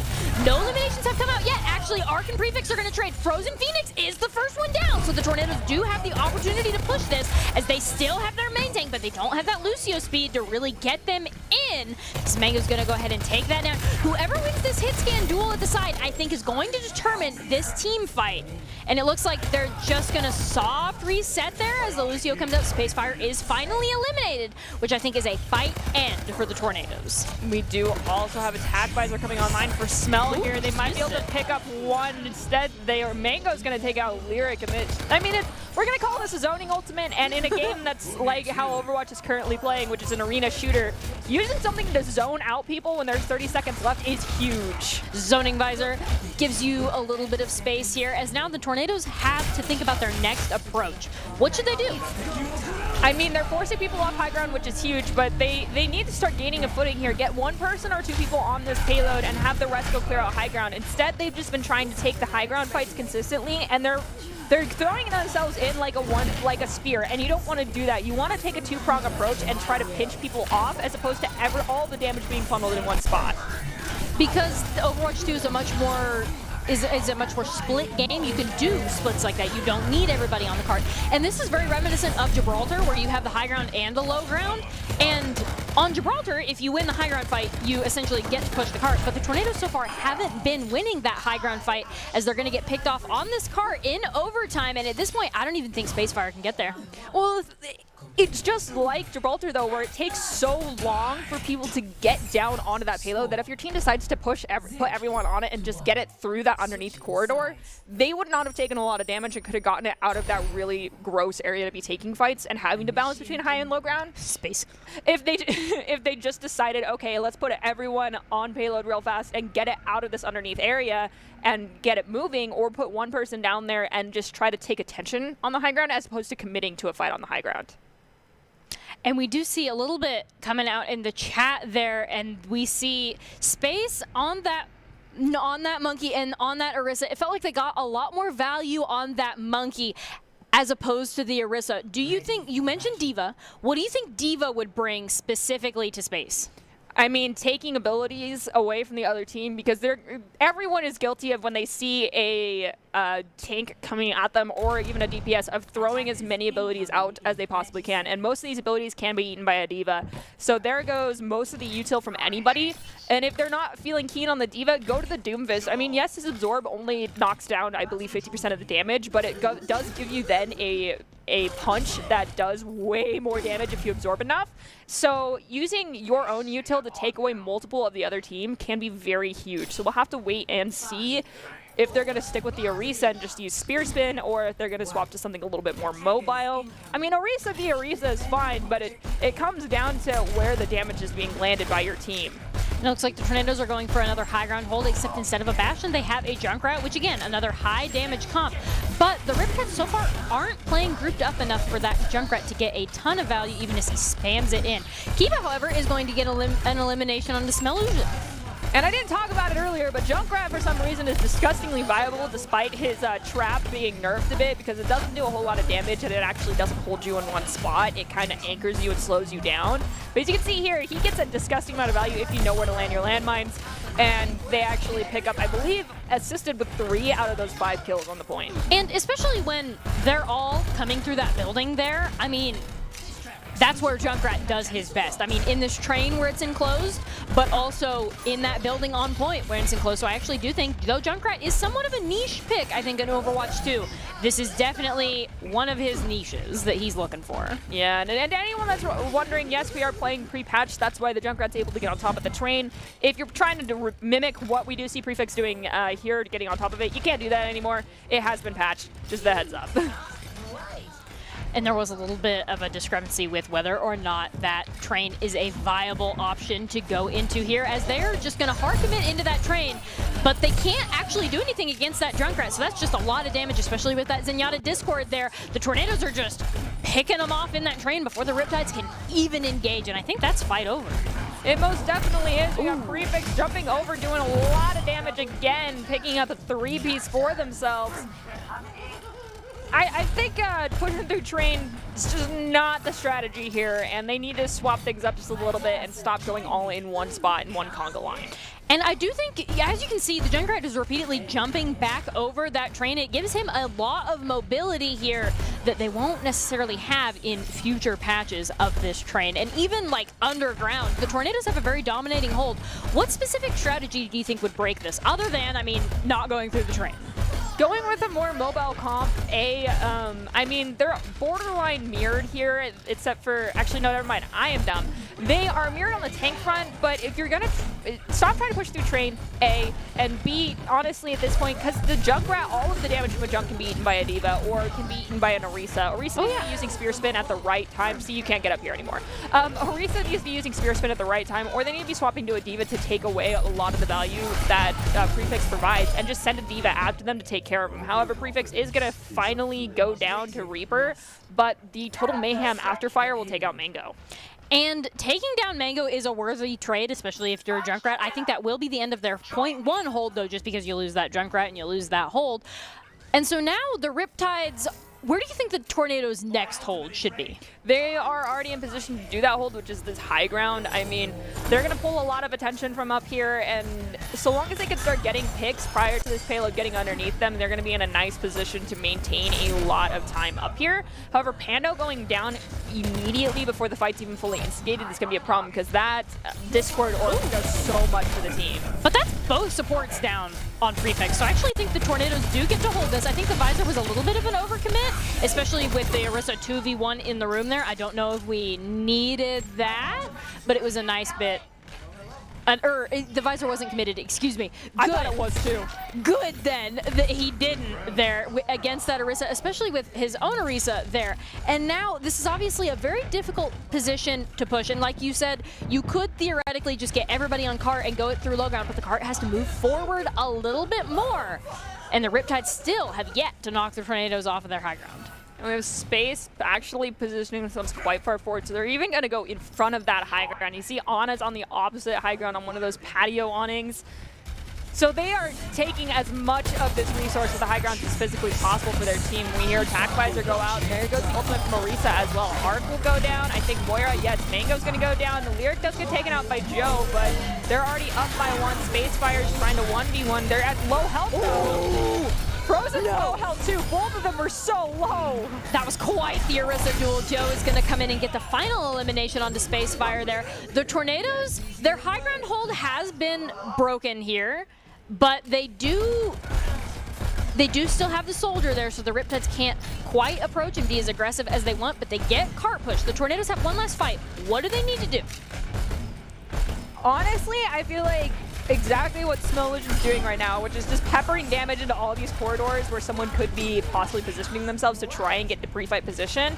And they already took care of one. Joe's going to find another. They'll be downed by Pando shortly thereafter, but that trade's definitely worth it. However, yeah, the Transcendence is going to come out, but it's going to be a little, too late. And the Riptides are end up going to take that. So this is now 1-1 between these two teams. The Tornadoes have one and the Riptides have one. So this will all be determined by nap number 3, which will end up being Dorado. How do the strategies differ in Dorado for what we've seen in Overwatch 1?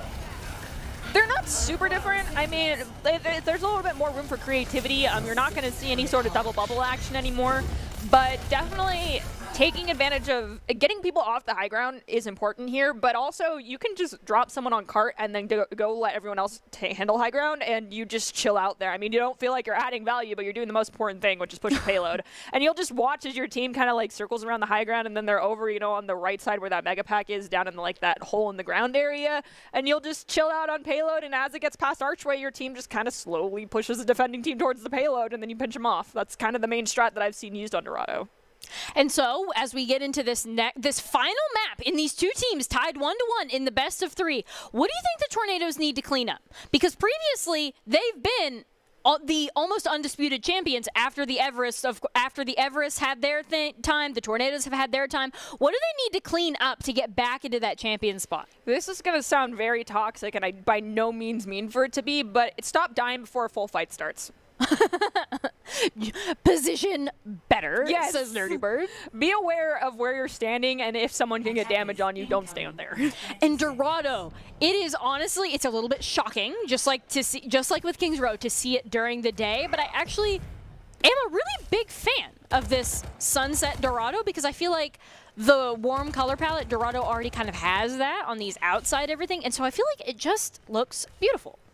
Yeah, I'll give that one to you. Dorado's one of the few that didn't suffer from everything looking orange in the daylight, so it actually does pay off on this one. The Riptides are choosing to go with the Sombra on this one, and it's going to be interesting because that can work out in their favor. However, defense has a lot more opportunities to spread out rather than an offensive team here. We'll have to see how they use that EMP when they eventually get it online. And that EMP is a lot harder to charge, partially because of the Sombra changes, but also because these fights are no longer really team fights. They're much longer, more scrappy fights. As we see, the Tornadoes are just kind of dropping onto the Riptides, who can't really do anything because they don't have a ton of high ground control right now. We do see Pando pick one up for themselves, Lyric found one, and I do believe one more was picked up right before that. So defense, yeah, they're just controlling high ground. Right now, honestly, trying to just push a little bit, but putting one person in charge of that push after your team is pushed forward away from payload is what you need to be looking for here. And honestly, you may just want to go coast and go up to the high ground as opposed to trying to spear everything forward through this initial choke archway. And they are just trying to go for the low ground. What are some specific targets you are looking for them to dive, as it looks like the Tornadoes are going to win that fight in pretty dominating fashion? The Riptides need to be looking for this Ana, and so hopefully that's what Smell is doing right now, is trying to just go find this Ana's location as opposed to actually possibly landing a hack or taking care of anyone themselves. To find the Ana's location, and your team should either be rotating underneath or going coastline to do this sort of damage as opposed to jumping immediately in, because you might lose LOS on your supports, and I do believe that's exactly what we just saw happen as Attack Visor gets popped by Lyric. And it looks like the defenders are just making fantastic use of this high ground. Though that was a good push. They did attempt to do exactly what you were talking about on that Sombra. Smillusion really made a good effort there, but they just got out-ulted, so it'd be really nice to see them do that, I mean, a second time, where now they don't have the Attack Visor. And we already see that the defenders are positioned back on top of this Red House high ground. Reaper using both Shadow Step and Wraith back-to-back. That's a mistake that should not have been made. Smell needed to have communicated that there's 2 people already up there, as opposed to you forcing out both of your abilities to try and see if you could get up there. That comes down to keeping your comms open and listening to one another. Now, again, this is just choosing a different rotation. Right now, they're all rotating through main. Go left side and jump on top of them from there, as opposed to just walking into the trap that they have here right in front of the payload. That was a pretty big hack onto that monkey, preventing them from hard engaging, but nobody on their team was able to engage. As Prefix is going to eliminate Joe, who once again just tried to TP up on the Reaper high ground. It would be nice if the attackers all did that together instead of just individually, because I'm seeing a lot of good individual things that could potentially win a fight, but nobody's there to capitalize on that. You really can only get away with doing that sort of stuff if you're not playing against a 5-stack. And in this case, you are. So the comms are there. You need to respect the fact that someone's going to call you out and be ready to fall back on something else. And when you have to already expel both abilities for your movement to do that, it's just not worth it. We see Fulcrum actually swapping over to the Orisa. Not sure how much value that's going to provide, because they're not going to be able to do anything on the high ground now for their team, as they do have EMP, but I'm not sure if it's going to be enough. And it lands onto onto 2 members of the Tornadoes, both their Genji and their Monkey, so now is the time to engage. But it doesn't land on the Lyric, however, and that attack visor is going to come out right from the high ground. It's like visoring fish in a barrel. They were all there, and there was nothing that they could have done to stop you, and now that Sombra is going to get caught out and probably eliminate. Yeah, I was going to be disappointed if Lyric wasn't able to follow up on that. And now we've got a Moira swap coming out for the side of the Riptides. Prefix still has ult, as does Panda. We're probably going to see both of them popped at different times here, because we've already seen Prefix get value off the dry Genji blades. They don't need anything, but they need to be aware that Arc has beat online. And there we go again with the Reaper using both abilities to get to high ground and getting very low as Smellusion goes down. Poor Joe. Joe is just having an unfortunate time on that Reaper, and you have to think at some point maybe a swap should have came out, but overtime is probably too late to fix those swapping mistakes here. And it looks like Tornado's phenomenal first point hold on Dorado. I would have loved to have seen Joe swap over to the Cassidy. I know everyone's like, well, there's no CC in the game, Cassidy isn't worth it anymore, but actually, if you pepper just a tiny bit of damage onto a squishy and then land the sticky grenade onto them, they're instantaneously deleted. And Monkey can't do anything besides using a bubble, so if bubble goes down or you're inside of it and you landed on that Genji would have been gone. So I understand he's not as fun as he used to be, but Cassie is still very viable. And especially shooting from the low ground onto the high ground is a little bit difficult as the Cassidy, but still essentially doable, right? And there are lots of different routes you can take on Cassidy to get to that high ground. You just need to coordinate it with your tanks so that you're not there in the position that Joe quite often found themselves in on the high ground, but by yourself, so forced to immediately give it up. I will say, I think Smellusion on the Ashe, I think that's going to be a good defense here, especially with Arc on that Mercy. What are your thoughts on the Ashe Mercy as we go into Overwatch 2? Because it was almost oppressive on certain maps in Overwatch 1. Ashe Mercy can still be extremely powerful if used at the proper times, especially when there's already high ground control here, because you already have that positioning in your favor. It can be great, but it comes down to escapability then if a dive is being brought out by the Tornadoes. We'll have to see if they choose to go with that, because they do have Spacefire and Prefix, 2 people plus Pando, so all 3 of them diving onto an Ashe Mercy. If Ashe doesn't use Coach Gun at the right time to either push Spacefire back and themselves back, they and their Mercy will be gone. And Joe is also there, so if the Spacefire on the Monkey does dive, that's going to be a little bit unfortunate, especially if they do it themselves. Pando is going to get that res. Kind of unfortunate that their Echo doesn't have that support immediately. We see Spacefire go in, and that is the beginning of the fight. And Kiba actually will pick up Mango.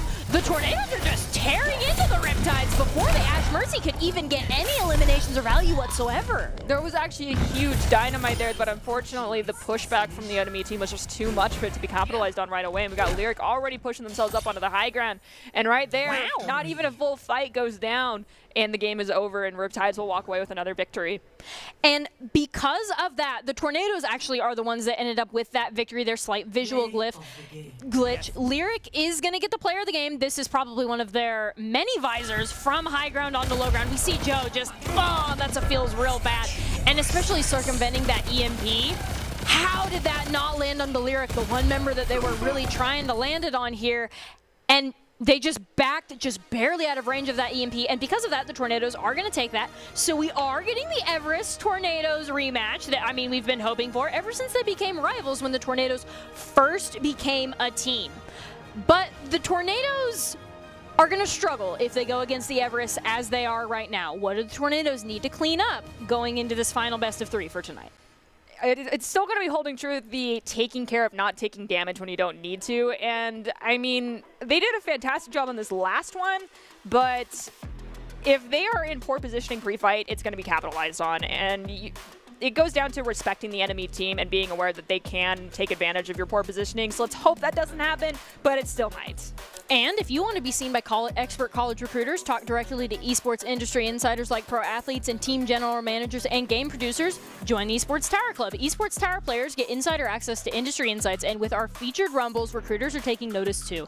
It's a great way to score exposure if you're looking to start your path to pro or land a collegiate scholarship. And just like we talked about, lots of collegiate scholarships are being given here because of these Esports Tower rumbles and because of these players that do really, really well. So, and again, I feel the need to mention what specifically, in relation to not having Bonesaw, who has been one of their primary members, how can the Tornadoes kind of like make up for what Bonesaw previously brought to the team? Definitely doing damage together is going to be huge because Bonesaw was a massive damage dealer and they could definitely take a 1v1 fight no problem. However, without that person who's confident on, you know, taking care of someone by themselves, you need to make sure that you're splitting your resources in a manner that is beneficial to your team and not wasting time doing something that isn't beneficial. Because in a lot of cases, a 1v1, if you're not confident as a DPS player or even as a support, it's not worth taking it because either you're going to go down or it's just going to be a whole wasted time between you and that other player. Because if they call for backup and someone comes and helps them out and you lose, you just expelled so much time trying to do that 1v1. So understand where you're committing your resources, and if there is someone who has the confidence to be an in-game lead, make sure you're listening to that in-game lead and taking care of who they're calling out. And in-game leads are very, very important, and that gives you that target focus that you're needed for. And before we get into the Tornado versus Everest grudge match that I am, for one, super hyped to go against, just because these two teams have been very back and forth, and now might be the time for the Everest to finally kind of like usurp the Tornadoes here. All of that after this break.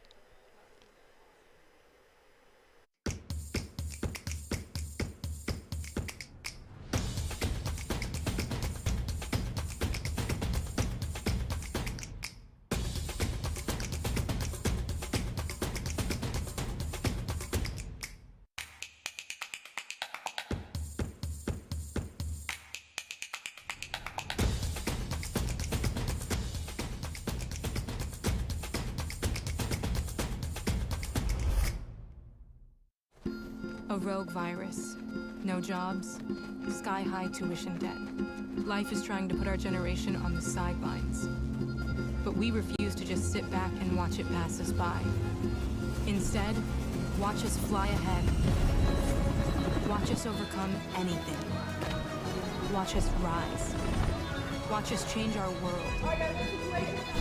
Watch us become the next greatest generation.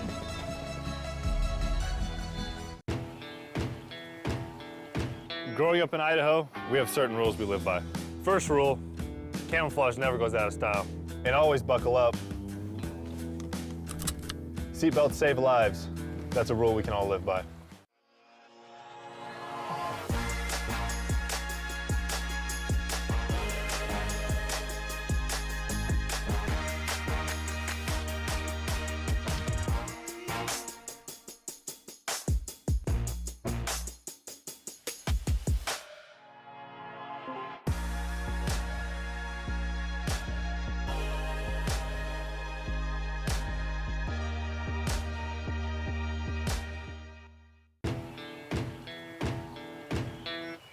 Growing up in Riggins, we have certain rules we live by. Look both ways before crossing the street. Fishing stories get better the more you tell them. Small town life makes your life anything but small. Never work alone when you go hunting. And always buckle up. Seatbelts save lives. That's a rule we can all live by.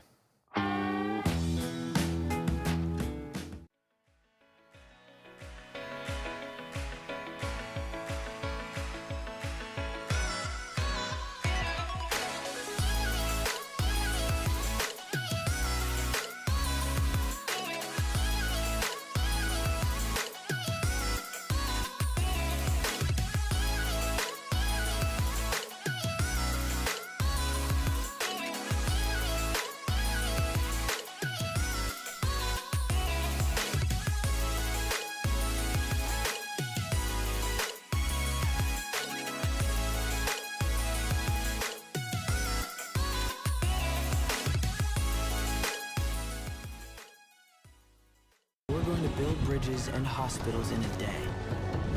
We're going to save families from disaster and feed those left in the cold. We invite you to join us. The next greatest generation is now.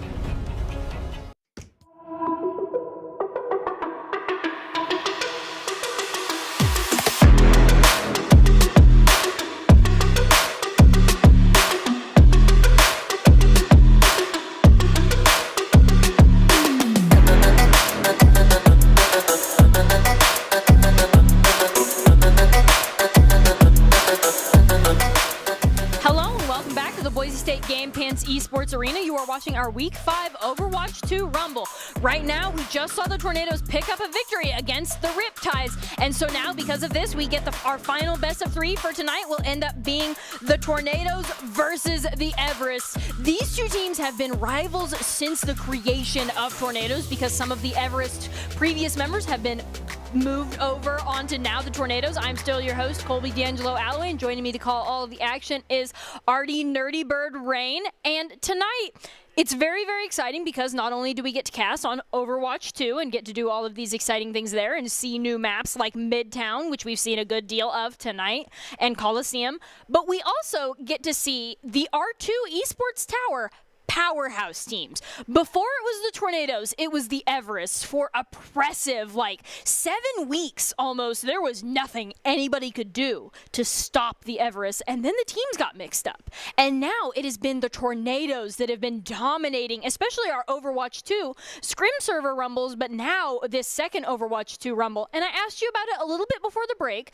but can you remind us what the Tornadoes need to do to make up for the lack of one of their stronger players, which was Bonesaw? So definitely making sure that they're focus firing when they have an in-game lead. So hopefully there's someone who is confident in their comm ability and also their just overall tracking and skill ability as a player to take that in-game lead role. And if you're not the person doing it and there is someone doing it, you need to make sure that you're listening to them. Yes. Because if you're wasting your time pitting fire on someone who's never going to go down, don't do it. And also, if you're going to be taking a 1v1, make sure that you're going to take care of it and clean it up, or tell your team that it's about to happen so that either A, you get backup, or they tell you to back out and come to the front line if the resources for the other team are getting split too much because that 1v1 is about to take place. And especially because Overwatch 2 is such a split game, it's much more viable now to run off as a DPS and take the 1v1. You just need to communicate that because the other 4 members of your team are relying on you unless you communicate otherwise. And if you win the 1v1, that's great. But if you're unable to pick up the Lucio or something like that, you can't just spend 30 seconds chasing after them. You need to either get the elimination quickly or you need to get back to the rest of your team so that someone can help you. And going into that, we're going to compare that advice to Doc's keys to the game, which we do have an updated Overwatch 2 version, which is to never take a fair fight, which means take fights in unexpected places when they're unprepared and keep your tank alive. And Doc's keys to the game are presented today by Esports Tower. Score pro advice at esportstower.com. Improve your game sense, improve your team play, and improve your performance under pressure. You'll get matched with great players and professional coaches to help you rank up. And so we touched on it a little bit at the beginning, but it's in Doc's keys to the game, so bears a little bit more mentioning.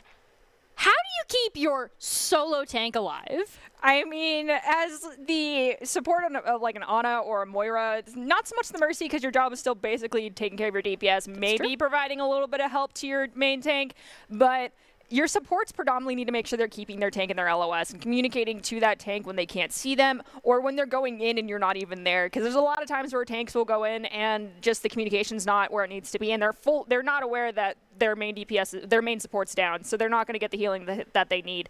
And that also comes down to a main tank calling their engages and making sure people are set up in positions that they can assist. Your DPS doesn't necessarily need to be right next to you on an engage, but they need to be able to get value while you're doing that engage, either doing damage to people who are looking at you as the tank, or in more advantageous cases, doing damage on the support that would be keeping the front line of the enemy team alive.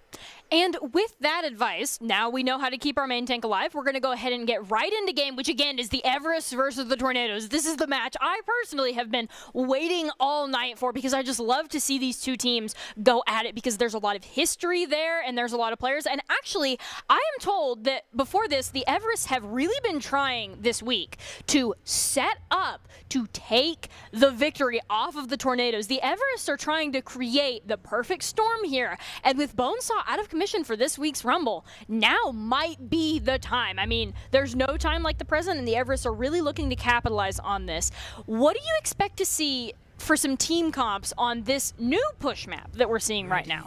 Well, I'm not surprised about what we do actually see coming online, which is Diamond Dog actually pulling off, going away from that support role onto their comfort role, which is that tank. They're going to be on the Orisa. We have Spacefire yet again going with the Winston. I'm honestly genuinely surprised we have not seen a Doomfist thus far because Doomfist with Moira Lucio can be extremely oppressive.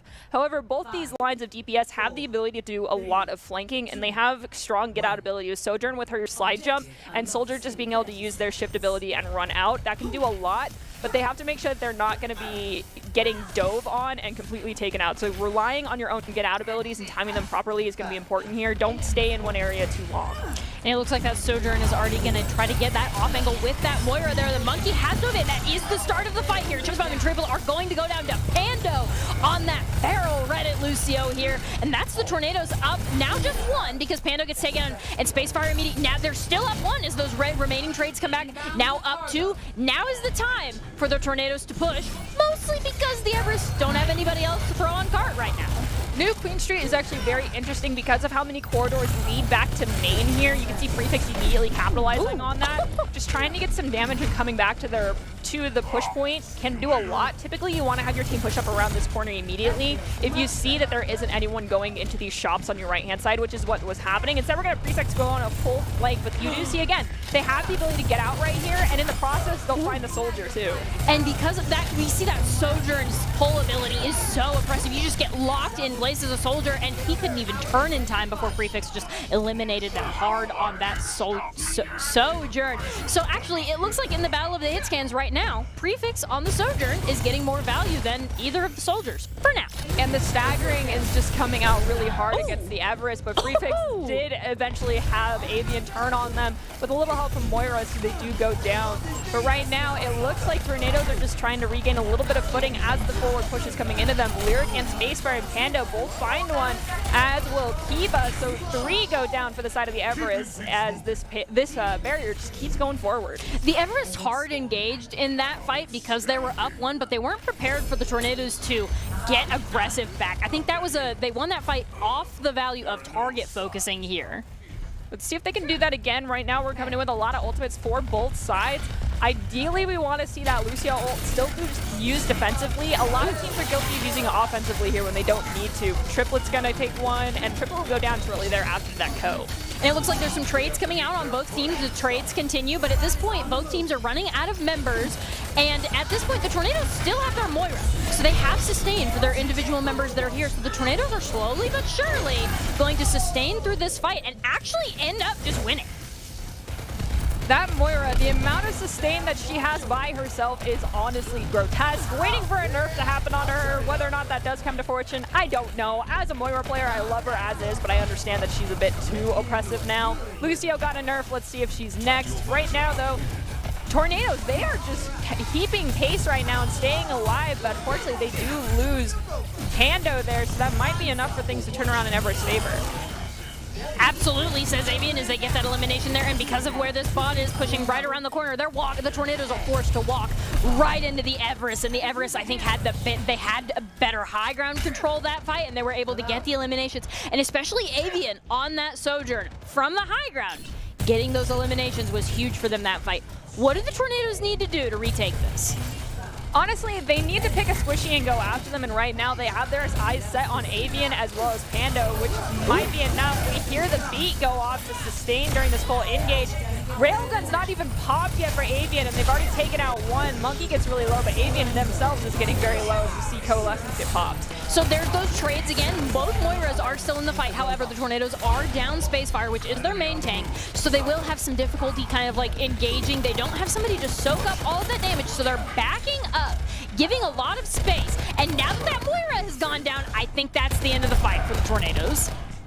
We do have Lyric going into a 1v1 here, but then the Soldier's there to follow up. Lyric, it's time to get out of this. And that was just another case of staying in too long. There was a coastline that was nice and ready for you over there that you could have jumped off of. I know it's not as common for DPS to have to deal with, but if you're the last man standing and you get that far staggered, you need to take a play out of the Diva's Handbook, and that is just go for the coastline and int yourself off. Do not stay in these fights that long, because now your team has to go in a man down on this engage. The Tornadoes are using ultimates to try to compensate for that lack. No eliminations have come out so far. The Everests are looking for their end to this fight, and that might just be it with that elimination on the Lyric as we go in here. Prefix has got to do some big cheeky Sojourn play, I think, from the backline. No, they're just going to get out, which I think is wise for the Tornadoes as they are just torn apart, showing why sometimes you need to int yourself off the ledge. Make sure your team has full team. Lyric is going to go for 1v1 against Prefix. Well, sorry, Lyric took out Avian there, and Avian also found Prefix. So there was a slight trade, but right now, Tornadoes, they are hurting a little bit. But luckily for them, they have pushed that barrier quite far. And unfortunately, even for push, if you get the first to push that bot, typically you're the one that's going to win out. But we did see quite the flip last time. Let's see if that holds true here. Lyric has already gone down to triplet, though. And being down to DPS is much more preferable than being down, say, your Moira. And it looks like that Moira is going to be taken weak in the back there. KJ, that is both Soldiers down for both teams, and now only one Sojourn in the fight right now. That's a lot of damage that has been taken out of this fight, most of which will be able to Moira sustain. No, Kiva's going to go down to Avian, but it looks like the rest of the Tornadoes are going to... Kiva was the price, and usually you don't want your Moira to be the price, but I think that's a one fight. But for right now, Tornadoes aren't gaining any footing. They're still escorting this robot back, and they're choosing to go with the standard strat of only sticking one person on it, the rest of them gaining positioning spots here. Lyric's going to go from one side, and it does look like Prefix is going to take the far left as well. Lyric is now going to rotate back, realizing they're a little bit too far to do much. But the back line is going to come through and start looking to pinch off everyone here at this bot. They've already taken out two. And because of that coalescence, they will be able to sustain on the side of the Tornadoes. And now they're just going to go ahead and win that fight before the Tornadoes can even gain any ground. That bot is just walking his happy little self all the way back. Let's hope that they can actually stay on this bot. A lot of teams will get a little bit too a little overzealous in these fights at these corners and walk away from the bot so the bot doesn't move whatsoever. And it's very important to capitalize when you don't have a fight happening on this bot to take that payload, well, take that push as much as you can. Moira's going to go down first to Kiva. That is the Kiva winning the battle of the Moiras. Their Tornadoes are at a massive advantage here. Lyric is the price. They're just going to go in and take all the space they possibly can. But now that you've won the fight, you need to get some members back on payload. And it looks like they're resetting to do exactly that. Keeping two on. Oh, no, they're going to go with 2 and 3, alternating a little bit here. This could be a little bit of a bad idea considering they're not scouting for positioning. You do see a Moira trying to be a little cheeky and sneak up behind. Hopefully they don't do that by themselves because, as you mentioned, losing Moira is not something you want to deal with before fight starts. And it looks like she is main just by the direction of that orb here as the monkey goes in. That is the official beginning of the fight here. Orisa ultimate will not end up landing on anybody, and Diamond Dog is in a very difficult position here. They will get healed up and sustained by their Moira, who's able to just get there in the nick of time. Now will Kiva be able to do that for their monkey? They absolutely will. Moiras are carrying the fight right now, as at this point the Everests are down 4 members. We saw Diamond Dog do it, which is that Orisa ult Terra Surge. It does more damage the longer you hold it, but it does not hold people in for the entire duration, and so unfortunately it got no value for Diamond Dog there by holding it that long. Sometimes it's better to just pull them in, hold it for a couple of seconds, and then drop it, and just have your team follow up on whoever is the weakest after that happens. As we see Lyric getting another play of the game. And because you're usually not going to get the 6-man ultimates, right? And so waiting that long is just committing to something that's not really going to work out, which isn't what you're looking for here. And though Lyric did get the play of the game here, I would say that that was everybody there. Though Lyric started it off in a dominating fashion, that is map 1 of New Queen Street going over. And now at this point, we're going to Kings Row. What strategies do you think will work there? If you're on defense, control the high grounds, please. I am so sad seeing so many people position on low grounds here, especially if you don't have a Mei, because that's like the only real form of like blockading that you get now in this game, unless you have a Roadhog hook. And hogs are great if you have someone who's confident enough to be on the Roadhog, but more often than not, you want to use a hog. And this is, I'm sorry to anyone that hates having this happen to you, but you stop a fight before it starts. And that is, you go take wonky positioning, you get behind them, and you pull someone in and just eviscerate them before a fight can happen. That is how a Roadhog typically works right now because of how much value they get doing that. But being on defense on King's Row, honestly, be on the high ground, have one person. In most cases, it's someone who can get from high to low ground quite easily, you know, a D.Va, a Genji. If you need someone to touch point, alternate touches, but make sure you're controlling that high ground because it's the safest position for you to be in. And supports, it's very hard for them to get run onto when they're on the high ground, and they can just continue to heal their team up. I do have to say, though, separate from the high ground strat, do you think we might see a little bit of a Reinhardt? Because in Overwatch 1, Reinhardt was one of the dominant, oppressive heroes on King's Row, but now they don't have their Zarya, but Mei is still viable. We might see a Reinhardt. If there is someone who's very confident on him from Overwatch 1 going into Overwatch 2, I say go for it. Just understand what type of comps you're going into. And if you see a comp that has a lot of movement, don't go for it. It's just not worth it. But if you see a very slow burn comp happening, go ahead, pop it on the Reinhardt. Just make sure you're communicating when you're shifting, because a Reinhardt that shifts off cooldown and just gets deleted every fight is not a Reinhardt adding value to your team. Understandable. I mean, just like the Roadhog that doesn't get the hook before the fight, not adding value to your team there. It looks like neither team's going to come out on the Reinhardt so far. What do you expect in terms of DPS, other than the Mei? Other than Mei, probably still that the Soldier Sojourn, but it actually looks like we're going to Reinhardt. Yeah, we've got Diamond Dog actually answering our prayers as a Spacefire, both coming out on the Reinhardt. We've got Lyric gone with the Bassi play, which is quite interesting, and Prefix, again, going with that Junkrat, both providing a lot of damage. We have yet to see what Avian's going to pop out. So we've got KJ coming out with that Cassidy, and then Avian going with the Sojourn, both of which can be quite oppressive. It's just going to be a matter of landing damage where it needs to be, especially because, like, in all honesty, the Reinhardt shield doesn't survive as long as it used to, it feels like, in this game, because he is so stationary. Unless Triplet or Pando is going to be sticking with their Rein quite a bit here, those Reins are going to be in hot water for quite a bit of time, but never mind. Avian's actually going to swap over to the Bastion. Double Bastion, double Reinhardt. I'm thrilled to see the Reinhardt right now. Oh, no. Oh! And it looks like they're just right in their spawn getting that value. The Tornadoes with a phenomenal first point hold. Somebody's got to heal Lyric up, and it looks like they're definitely getting that. But because of some cheeky Rein play, now they get to hold this choke with an extra 10 seconds. I'll be honest, I'm a little shocked that Diamond didn't get anybody off that charge. Well, not Diamond. Spacefire didn't get anybody off that sneaky charge. And no one scouted that the Reinhardt wasn't in front of them. When they saw Lyric, they should have been looking for Rein, and they should have taken out Spacefire. And it definitely, they might not have been expecting the Reinhardt because, oh, can't that, Lucio? Oh, I want to see it. Lyric getting that double elimination before they goes down, especially onto that Moira. Even though Lyric goes down, that is a fight win for the Tornadoes here as they push them back into that choke with Junkrat spam. They got to be careful, though, because it looks like this Bastion's choosing to go to this high ground by themselves, and they have a pinch happening from Pando and Prefix, so they're going to go down. And it does look like that Reinhardt is getting a lot of damage put onto them from Prefix and from Pando.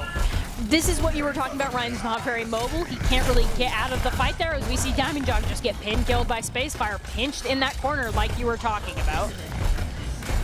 And it does look like we've got Genji trying to get out. Can KJ? No, Prefix just deletes them with that landmine. And it looks like now the Tornadoes are setting up for their next fight. Actually, no, they're just going to hard engage with that Junk Tire. This is the beginning of the fight. We'll be unable to get any eliminations, so we're kind of in like a soft reset of the fight here before it really begins. Yeah, we also have both Reinhardts getting awfully close to those shatters, but Chum and Spum is getting insanely close to that Coalescence. And if you hit that Coalescence, you can pop the Lucio amp. Lots of people can go down pretty quick, but Lyric's going to go down, and KJ's going to go down as well. Lots of trades coming out. The fight still hasn't truly begun. No, now the fight has begun as that shatter comes down, and Avian is on your background on that Bastion. Spacefire can't turn in time. No, that is a huge Bastion flank. What is it tonight with King's Row and flanks? And the Everest are going to take point one because of Avian. If you're an Everest fan, Avian's your guy right now. That's just unfortunate circumstance. I mean, mid-fight, not accounting for who is where and figuring out if someone is either dead or in a flanking position is very important. And there, they did not realize Avian had gone to the high ground. I will say, other than that, the Tornadoes have had a good hold, and other than that shatter, the Tornadoes have had a good hold. As Sound Barrier is coming out, the Tornadoes really want to be aggressive right now. They say, we gave you 0.1, but we're not going to give you any more than that. We're going to hold up to this doorway, and because Spacefire is just going off on the Reinhardt, they get to hold all the way in the enemy team spawn. Looking for another sneaky pin. And I do think Space is going to get it. Oh, they just barely whiffed it onto Diamond Dog. I think Diamond might have saw it at the last possible second using that 360 vision when they're holding shield. As we hear both DPS ults get popped here. Genji Blade as well as the Bastion ult get dropped, but Prefix and Kiva both pick up one for themselves. And those are trades, so Nano comes out. Now the Tornadoes are trying to be aggressive with that Junkrat. They need some immediate eliminations because they can't push past this doorway, so they've got to get them before they get there. And with that Junk Tire, should they choose to commit it, I think an elimination can come out. No! The Everest are going to stop that opportunity before it even gets there, and because of that, they have gained some space, and the Tornadoes, you can see, are just running away. We have Lyric choosing to swap over to the Echo here, which is actually a huge pick considering the other team does not have much hit scan for themselves. I mean, Avian might be able to pepper some damage onto him, but not a whole lot. So they can be very impressive, and they get very free high ground control for their team. And forcing split damage, as I mentioned earlier, can be very important to keeping your team alive. I do think that Diamond Dog is going to struggle, especially against this high ground on the enemy team. He's going to have to just be put in the waiting position. She is going to take quite a bit of damage, but she stays alive, and Lyric and Pando both go down. Spacefire, though, with a massive shatter. Yeah, that was definitely personal. As we begin that fight there, trades are still coming out. Teams are still, even 2 members of the Everest are on the cart with no remaining members of the Tornadoes. Pando on that Zenyatta swap, though. What do you think about that? I think this is predominantly to keep Lyric alive so you don't have to pull attention by looking up at Lyric to heal them. So that'll help Lyric in the long run. It'll also help Pando get some more value as well with Discords and Harmony just being constantly on Lyric. But Lyric right now is a little bit too far forward. They need to be careful. They're choosing to back up, which is smart. Diamond Dog, her shield's getting awfully weak, but she has Shatter online. Let's see if she can get anything with it, considering that Spacefire has swapped over to Zarya, so she can only protect herself and one other person if those bubbles are perfectly timed. And it looks like Diamond Dog, they want it. They get it onto the Zarya, they see the personal, and they're just going to go ahead and take it. Try to pin him on the cart, but they end up getting slept there. The Tornadoes now have a Nano on the field. That is a Nano Zarya, and at this point, the Everest kind of have to give up a little bit of space there. So the Nano Zarya and Coalescence, but they're not giving up the cart. And because of that, Zarya has been taken very weak. Spacefire, Kiva's trying to keep them alive. Lyric, though, looks like they're going to be taken very weak. A single shot will keep them in the fight. But now it is Kiva that's being threatened as this Diamond Dog is just walking into your backline, getting all of the eliminations. And now the Tornadoes are just, they have no more fight. They got clean wiped there, and Lyric was the only one they were able to take down. And I'll be honest, Spacefire going to the Zarya is okay. I mean, you got high charge very fast, and the slight Zarya change, which is you get 2 bubbles and you can spell them how you so choose, is great. But expecting a grab surge in a 1-fight territory is not the best situation to be in. Honestly, possibly swapping off the Reinhardt and going to instead an Orisa to prevent Diamond Dog from able just hitting shift key off cooldown and letting her do whatever she felt like. Into your team might have been the play there. But I do not feel like the Zarya was the way to go. I think Zarya there didn't actually bring anything in terms of ultimates, right? I mean, they brought a lot of damage, but they lost the fight when they got shattered there, and then they weren't able to get all of the eliminations because they couldn't push in after getting shattered. So I think Zarya is not necessarily a bad pick. That was just not the time for the Zarya, absolutely, like just like you were talking about. You're not going to charge a Graviton Surge unless you win that fight, and you're not going to win the fight if your whole team gets shattered. Unfortunately, and it also comes down to ult tracking because I said it right before Diamond went in, which is you can use those bubbles to protect yourself and one other person, but you have to time it perfectly, and Diamond literally just waited to see both bubbles go down. She recognized that one had been expelled, and then Diamond immediately saw the next one go right onto Zarya herself again, and she just chose to shatter right then and there as soon as the bubble went down. There was no hope at that point. And it does look like we have Prefix on the Widowmaker, probably looking for some immediate picks here. I don't know if we will see them hard commit to that Widowmaker. Maybe the swap. No, it looks like they're just going to go in. The Tornadoes are going in on that Orisa into the Reinhardt. Spacefire took a lot of damage. They're managing to stay alive. Prefix is going to go on the Widow, though. Let's see if they can get value or if they're going to be forced off. No one is putting damage up here, though, so that might help them out as Spacefire goes down. Lyric gets KJ. It does look like this Widow is not intending on swapping, but they are not landing shots on the squishies. Instead, they're just putting them onto the tank, which doesn't quite do as much as you need it to. I think that the biggest thing there was Spacefire did not have the support they needed as they were trying to int as hard as they could. Prefix couldn't do anything as soon as they rounded that corner on the statue, independent of them not being able to hit their important shots on the squishies outside of around that statue. And as we reset and go next, Prefix is in a more aggressive position. There we go. And they finally get someone onto the support, exactly what you're looking for. This might get the Tornadoes in as they go in. That Reddit Lucio is already in, not even wall riding, just jumping over your Reinhardt.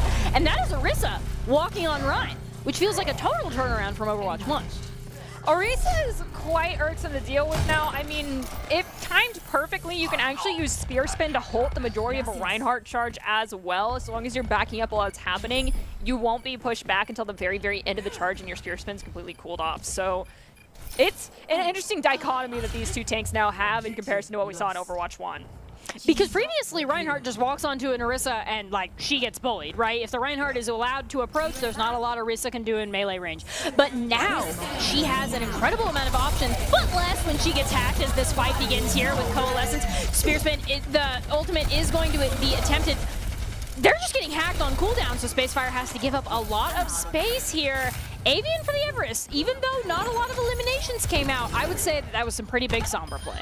For sure, and it's important to remember for anyone who's watching, Sombra did get quite a huge change. Hack only works for 1 second, however, you get extra damage onto the target that you hack coming from the Sombra, so you charge EMP very fast, but it does not do what it used to, so it doesn't take everyone out of the fight for such an extended period of time. It just means that you get a squishier target to hit if you manage to hack someone who's very important, and we can already see another EMP is online for Avian because they've just been doing so much work just hacking and doing damage on that weakened target. Spacefire's getting bullied by that hack there. No, they're just getting perma-hacked. Yet again, the second fight in a row. Somebody's got to call out that Sombra. Stop Spacefire from getting bullied here as the Everest take their space and hold that doorway. Everest again is just having a Avian's having a heyday right now. They aren't even trying to scout them out. I understand it doesn't seem so bad anymore as you don't get hacked for such an extended period of time, but just allowing Avian to get this much value, you need to start doing something about it. And as we see, Lyric is now on the Sojourn, on the point there, trying to see what we can do so far. Spacefire has just been perma-hacked anytime the fight starts. So their Orisa is effectively down her abilities the entire fight until somebody scouts out that Sombra. But Chum is Fun is down, so Sombra might actually not be able to swing this even as the trade comes out. Diamond Dog is also going to get very low, forced to back off. We hear another hack, but finally Avian gets turned on and taken down. It's not so bad being hacked, as I said, but it is bad to let yourself get hacked that much. So hopefully we see Prefix start trying to just pepper damage into corridors, as does Pando and Lyric, just to scout out where the Sombra's at so she doesn't get to go where she wants at will. And it looks like Prefix is setting up in a corridor, waiting for the Everest to come to them there, and just waiting for the back. Now they're going to show themselves. Nothing's been decided just yet. Avian's going to get eliminated by Lyric. Prefix not going to get a ton of value on that Junkrat flank, but at least making them look as Lyric is going to go down, and it looks like this fight will go the way of the Tornadoes. There's Lucio still alive, just trying to run it for their life. Finally, they will go down at the last second. We've got Riptire online from Prefix. We have Railgun, as we also have Terra Surge coming online for the Tornadoes. Let's see if that's enough. It should be plenty, but I don't want to see all of them get popped at once. It'll be interesting to see how they plan to deal with Diamond Dog's Shatter, because the only person that can survive that right now without actually getting shattered is going to be Spacefire with their Fortify. So let's see if everyone else on that team is prepared for it and is out of line of sight. And it looks like Prefix, at least, on the high ground, can't get shattered. No, they're going to have to drop with a single HP. Avian's going to take down Kiba. That is your main healer down. I think the Tornadoes just GG go next fight at this point. There's still plenty of time on that clock, and time is a huge resource when it comes to Overwatch. At this point, you don't need to be hoping to beat that time, but you want to be looking to finish with time in order to bring this into overtime and have it on a more even playing field. And especially because the Everest and the Tornadoes are really trying to win this. And because they push that back, they're guaranteed at least the same time. going against the Tornadoes, right? The Tornadoes are in the position of, if they cap it right now, they'll get about 2 minutes and 30 seconds. But if they lose this fight, they have less time than the Everests. As we get started here, Spacefire is just going to get taken down, and at this point, Diamond Dog just gets to go feral, and that is a fight 1 for the Everest. So Tornadoes, by default, have less time. Unfortunately, and now if you can't best their time, look to at least get over a minute is always what you want to be doing if you're expecting to go into OT, which of course, Everest already have 2 minutes and 30 seconds on the clock. So that's what they're hoping for. We'll have to see if they can get this checkpoint though, because right now, it's going to get a little bit more difficult if this tire doesn't land on anybody, and it doesn't. And it looks like Arissa's having some trouble walking onto the Reinhardt, especially as the EMP Dragons is going to come out. The Everests have committed a lot of ults to this fight. They can't afford to lose. Even as the Nano comes out, no eliminations have been happening. So far, the Tornadoes rotating back. Now's their time to go in. They no longer have any member but Spacefire being hacked. But because Spacefire has just been hacked on cooldown, that really stops them from getting a lot of space. That shatter that you were talking about goes on to almost all members on the low ground except for Spacefire, and that is the fight off of the back of the shatter. Spacefire managed to stay alive because we did see that Fortify go up. You have enough time when that animation starts to proc Fortify, but again, it comes down to tracking the enemy team. Are they going to have shatter online? Yes, okay. You don't have any means of blocking it. Don't be on the low ground. And at this point, that approach on that corner is awkward because you see the high ground in the background, but sometimes that's not necessarily enough support. Like, your Junkrat can't always get a lot of value from that high ground. And their Rissa, I feel like, truly cannot walk in right now just because she's been perma-hacked, and it looks like now it's the monkey, so Sombra will have a more difficult time with that, but they're just going to get booped off the map. And this is less than a minute territory, just like you were talking about, which is very, very dangerous. What do they need to do? Well, they did what I would have suggested, which is swapping over to a more mobile comp. They've gone with Spacefire on the Monkey. They also swapped over to the Hanzo Genji, so the Shimada brothers coming in. And Moira on its Kiva might be enough to sustain even if they lose their main tank. They just really got to be targeting the Squishies as opposed to just focusing a lot of their damage on Diamond Dog. But Pando putting that Discord orb might be enough as we see a fantastic beat come out, utilizing that jump onto high ground to make sure they shorten the animation period. And it looks like they still can't go in. The Tornadoes are having a lot of difficulty even approaching on King's Road here.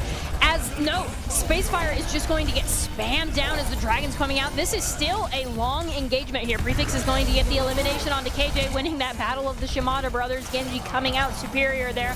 That's 2 trades for the side of the Tornadoes. Now is the time to get aggressive, especially as Triplet goes down. But the Everest still have one last touch. And they have Avian very close to that EMP. I think their translocator is not in a good spot though. So unfortunately, yeah, they're going to go down after getting scouted out.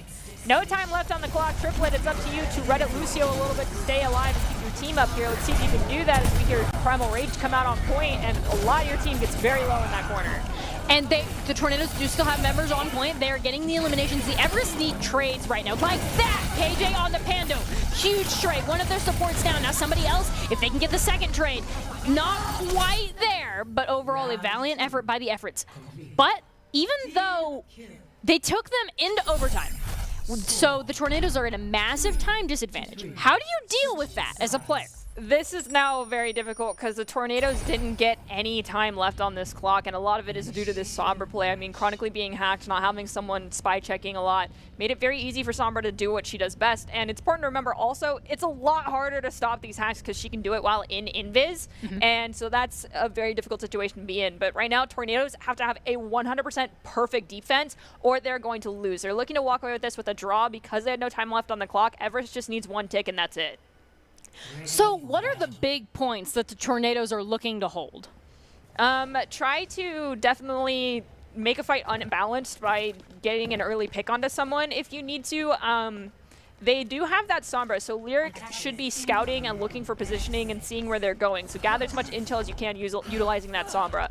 Use that hack to force someone to either disengage in a fight early or take away a lot of value from someone or take away their attention resource from their front line onto you. So in the form of Lyric, hopefully they're going to be looking to hack Choma's Fum or looking to actually hack Diamond Dog just so that 1 second of that of the shield going down allows their team to push forward and get damage onto Diamond Dog. And I think the Reinhardt will have a much harder time dealing with the Sombra than the Winston, so we might actually get to see someone other than Spacefire get bullied by Sombra here on this approach. Diamond Dog also is very gifted on the Winston, so we'll have to see if she decides to make that swap, and instead they're actually just going to run up here because Genji decided to be in a 1v1 position, but Chumma's Fun will go down. Prefix is going to go down since an even trade, but Chumma's Fun going down means this might be a reset already for this team if they can't maintain their stability here in this corridor. And they are unable to here as we see the tank bars dropping really, really weak. They will actually no. They're going to get those eliminations and just cap first point. They send somebody over there and the Tornadoes weren't ready for it. So that's Kings Row just immediately going over to the Everests. I'll be completely honest, I do not understand why the Moira went up there, but that's something for VOD Review to take care of later. The important thing was not being up there. I think that rotation ended up actually helping the Everest there because they had the majority of their team going up to the high ground, right? I don't actually know who the solo member was on point. Did you end up seeing who rotated point? No idea. I think it might have been the Sombra. That makes the most sense, like just like logically, because we were just watching Diamond Dog's perspective, right? And Diamond Dog's like, I can't see who's over there. Like it was probably communicated that they were doing this two-pronged approach because I mean it ended up working really well and taking them that point before even a minute had passed by on the clock. But like, who capped point? We have no idea. I'm gonna just say it was Avian, and Avian, if it wasn't you, take the credit. I mean, there is no way that we'll know on the desk right now, so I'm just gonna say it was you, and if anyone else is trying to argue, I'm just not gonna agree with them. So going into this next map, and these teams are 1-1 now. These teams, both of them have a lot to prove to themselves and to each other. What are you expecting from Circuit Royale? I'm definitely anticipating, once again, Sombra play, because it's been working out so heavily. And if you're anticipating that Sombra play, make sure that it's not being done as easily as it was. And I understand it's weird to scout for a Sombra in Overwatch 2, but you still need to be doing that. You can't just let them run around freely. You need to make sure that they get detected and scout them out. And what are some really, really big, especially tanks are the ones we've seen bullied. So what are the big tanks that we're looking for? And actually, there's not going to come out of Sombra, but what are some good tanks that counter Sombra? Well, thankfully, unfortunately, I actually don't get to see the tank that counter Sombra the easiest, which was most definitely the Diva pick. Instead, Diamond Dog is actually be popping onto the Doomfist, and the Doomfist, it still holds true here for Overwatch 2 as it did in Overwatch 1. You get shut down quite a bit by a Sombra, however, considering the hack only lasts for 1 second and you have a lot of sustain and that damage absorbability, you can survive for quite a bit if there was going to be one. However, there is not. We also have Spacefire going onto the Sigma. Both of these tanks, extremely powerful when they're utilizing their kits properly. However, Doomfist can be a lot more oppressive if the side of the Tornadoes does not keep an eye on when they're using that absorbability, because as soon as they use it and they get full punch online, that is a one punch, one kill type of situation. So they need to be careful not charging up Diamond Dog. And it looks like the prefix for the Tornadoes has that hard Mercy pocket on that high ground, which is a big thing. This almost feels like Havana, like you have your Ashe set way far back with their Mercy trying to see what they can do, but no, Pando, I don't know what Pando was doing over there, but they're going to get Helix rocketed, and that takes a lot of value away from your Ashe as this fight begins, though we see the Ana still on the high ground as well, so they will be able to help their Sigma out, but not necessarily win the duel against the Soldier long range. Prefix is going to manage to sustain here. We saw Diamond Dog go down quite early to trying to gain this high ground footing, and they have. Avian's going to take out Prefix, and now they're going to this corner. This corner is where things get a little hairy again for some teams. Ooh. It's pushing too far forward from your team when there's not enough staggering happening, but it looks like Diamond's claiming the space at a good tempo for their team to keep up with them. However, Lyric does find Avian. Diamond needs to be careful, though, because they are very far forward now. And that Widowmaker almost going to take them down with 51 HP out of 450. Doomfist is the lowest held of the tanks, I believe. So he doesn't, you see him go back to his Moira and Lucio like, please help, and hide behind this barrier here. What are the Tornadoes trying? Actually, no, Monkey's just going to go in. I don't even have time to throw as the next fight begins. And Diamond Dog really wants to get up onto that high ground, but has so far been unable to as the fight begins, and Spacefire is going to get taken down. The Tornadoes at this point have to back up. Tornadoes need to not be letting Spacefire go in by themselves like that. It's the same thing with Overwatch 1 that holds true here. You can't go in by yourself as a tank and expect it to work out in your favor unless the other team just makes mistake after mistake. As you can see, Diamond Dog, when she's going in by herself, she is prepared to get out as fast as possible and has cooldowns available to make sure she can do that, which is that damage absorb as well as her shift. And those two things allow her to get in and get out, whereas Monkey doesn't have that. I mean, if you drop barrier, you get a couple extra seconds, but the cooldown for jump is still extremely large when everyone is looking at you. I do think that Doomfist is the more mobile of the two tanks, which enables Diamond Dog to, like you said, get in, get out, just like they're going to do there. They're going to get in, soft engage, hard engage on the Monkey. Now Nano's going to come out with a massive nade and sleep on the Diamond Dog. Diamond Dog's just getting bullied here, but KJ is going to more than make up for that with a massive visor. The Tornadoes are getting some trades, but they're going to lose that fight off the back of an amazing engage by the Everests. We have Meteor Strike coming online now for the side of the Everest. Diamond Dog is very close to it. They also have B and Coalescence, so no DPS ult, but that's fine. The only thing that's coming off of Tornadoes now is Primal Rage. You've got Diamond going in, doing some damage, taking a lot of cooldowns. That was Dash, that was Fade, and that was Bubble. So that is fine if you go down one when that much resources expelled from the other team. You just need to be ready to respond with an ultimate. And I anticipate Chuma's Fun being ready to pop Coalescence here pretty soon, but never mind, we're going to see the Primal come online instead. So this is just kind of a zone out that Monkey and do a soft reset. And there actually really wasn't a reason to Primal, or, I mean, honestly, actually Coalesce, they do have the full team now, so the Coalescence does have a meaning. But the Primal was done with members down, and they already had checkpoints, so I think that was a little bit of an overcommitment there, as Avian is going to go down, but the Everests are taking a lot of space here, even after capping point. And you can see Diamond Dog gets a little low, but the Moira immediately jumps in to help them out. Fortunately, though, they went out of LOS so that Moira can keep them alive. However, you're right. Yet again, they're getting space and they're keeping it. So this payload's pushing and it's not really getting stopped very often. Chuma's Fun wants Prefix there, and I want it for the win the duel for us on the Moira there. They will be unable to, as they're going to have to back out and understandably heal their team. The Everests, it feels like their approach is very scrappy right now. What do they need to do to get into this? I think realizing when a lost fight is actually a lost fight. Yes, we have a lot of scrappy fights here in Overwatch 1, but ultimates are extremely, extremely important and can flip an entire fight, but you can't do that when you're down 2 and 3 already. As we see Lyric and Pando both go down to that Soldier ultimate from KJ. And now the Everests are up 2. Now, up 1 as Prefix is going to get booped off of the edge there. The Everests still have a push though they are approaching right into the Tornado spawn, so they are approaching full team as KJ is by themselves. What do you think of this flank? So long as they're not called out, they'll be okay, and it does look like they had 2 come in to help them out. They'll go down, but there was a trade. Pando goes down as well.